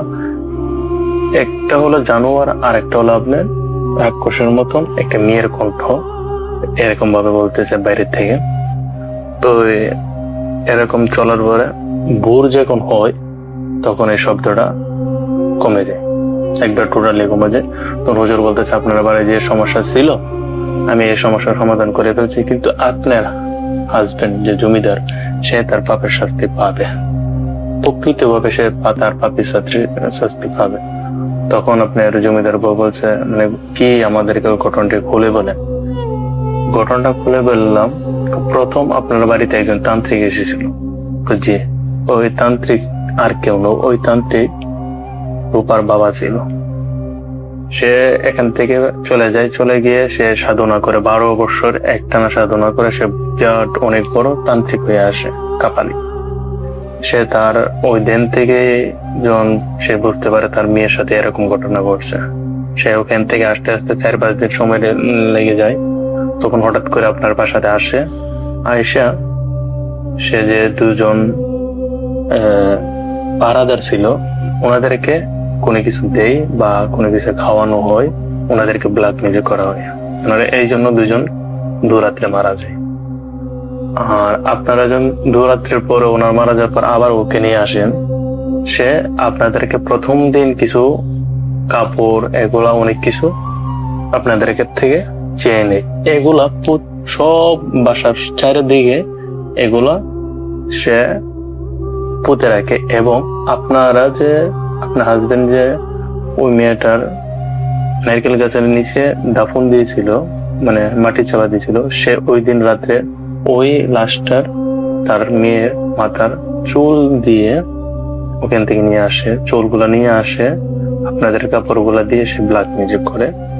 ব্ল্যাক ম্যাজিক করে পুরো সব জায়গার মধ্যে 30টা জায়গার মধ্যে সে পুঁতে রাখে, যাতে কোনোভাবে একটা তুলে ফেলে যার একটা নষ্ট না হয়। 30টা জায়গার মধ্যে। তখন বলতে আমি 30 জন হাফিজ নিয়ে এসেছি, কলসি নিয়ে এসেছি। ওই 30 জন এক এক পারা কোরআন পরে ওই জায়গার মধ্যে পানি ডালে। তখন এই জিনিসটা ঠান্ডা হয়। ঠান্ডা হওয়ার পরে সবগুলো আবার মাটি সহ কলসির মধ্যে ভরা হয়। আর ওই মেয়েটা তার শেষ কৃত্রিক মানে দাফন সম্পূর্ণ আপনারা লাশগুলো ওখান থেকে তুলে নিয়ে এসে আপনারা ভালো শ্মশানে দাফন করে দিলেন। অনুবাদে 30টা যে কলসি, এই 30টা কলসি ওর সাথে সাথে দাফন করা হবে। এবং যে এরিয়াটাতে তাকে দাফন করাবেন এই এরিয়াটা পুরাটাই পাকা করে দিবেন, যাতে ভবিষ্যতে এগুলা কেউ উঠাতে না পারে। আর ওর বাবা চলে গেছে এখান থেকে, কিন্তু আপনি জমিদার, আপনি যে পাপ করছেন এটার শাস্তি আপনাকে পেতে হবে। তো এই কথা বলে তো হুজুরও সবকিছু আর খুলে কিছু বলে নাই, এগুলো বলে ওই চলে যায়। ঠিক 1 বছর পরে জমিদার প্যারালাইসড হয়ে যায়। প্যারালাইসড হয়ে কিছুটা পাগলের মতন হয়ে যায়। তখন তিনি বলে আমি রক্ত খাবো। আরো 1 বছর মতন বেঁচে ছিল। তারপরে সে জমিদার মারা যায়। তো মারা যাওয়ার পরে তো ওই ফ্যামিলি ওই বাসাতে আর কেউ থাকে না। আস্তে আস্তে মনে করেন খালি পড়ে থাকে। এখনো ভাঙ্গাচোরা ওই বাসার মধ্যে আছে, কিন্তু বাসার মধ্যে অনেকে অনেক কিছু দেখে। তো ওই যে কবরটা ছিল, কবরটাও এখন নাই। এটাও আপনার মাটির নিচে চলে গেছে, হয়তো বা ভেঙে গেছে। এখনো বলে সে ওই যে গ্রামের মধ্যে জমিদার বাড়িটা এখনো আছে, কিন্তু কিছু কিছু মানুষ এখনো ভয় পায়। কেউ চিল্লাচ্ছে, কেউ কান্না করছে, কেউ ডাকছে, কেউ চাদর উপরে হাঁটতেছে। মানে ছেলে না পুরুষ না মহিলা কেউ বোঝা যায় না, শুধু কালো একটা ছায়া পিছে পিছে একটা নেকড়ার মতন তার সাথে সাথে ঘুরতেছে। এরকম ভাবে এখনো ওনারা দেখে ওই কেরালা গ্রামের মানুষগুলো, কিন্তু ওইখানে কেউ যায় নাই, বা এখানে কেউ ওই বাসার ভিতর ঢুকতে কেউ রাত্রেবেলা সন্ধ্যাবেলা হোক বা দিনের বেলা হোক না কেন ভয় পায়, কেউ ঢুকতে পারে না। তারা সব এই ছিল আমার ঘটনা। যদি ভালো লাগে সবার সাথে শেয়ার করবেন। আর দুঃখিত, আমি এইটা আমার ফার্স্ট ঘটনা, তেমন গুছিয়ে বলতে পারিনি, ইনশাল্লাহ সামনে দেখ। ওয়েলকাম ব্যাক, আপনাদের সবাইকে স্বাগত জানাচ্ছি আমি রাসেল। জমিদার বাড়ির ঘটনা কেমন লাগলো সেটা অবশ্যই আমাকে জানাবেন, এবং সেটা জানিয়ে লিখবেন আমাকে। এখন যেটা করব সেটা হচ্ছে আজকের মতো বিদায় নেব, কিন্তু ফিরে আসবো আবারও আগামী শুক্রবার একই সময়ে। সেই পর্যন্ত সবাই ভালো থাকবেন, সুস্থ থাকবেন, নিরাপদে থাকবেন। মনে রাখবেন আমাদের ইমেল অ্যাড্রেসটি russell.bhut.com@gmail.com, এবং আমাদের ফেসবুক পেজ যদি ভিজিট করতে চান তাহলে সেটাও লিখে রাখতে পারেন www.facebook.com/russell.স্বাধীন। আমাদের সাথে থাকার জন্য এবং এতটা সময় ধরে আমাদের ঘটনাগুলো শোনার জন্য আপনাকে অসংখ্য ধন্যবাদ। ইনশাআল্লাহ বেঁচে থাকলে কথা হবে আগামী শুক্রবারে। Tata.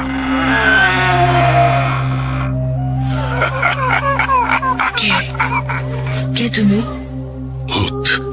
Bhut.com. The fear returns with Russell.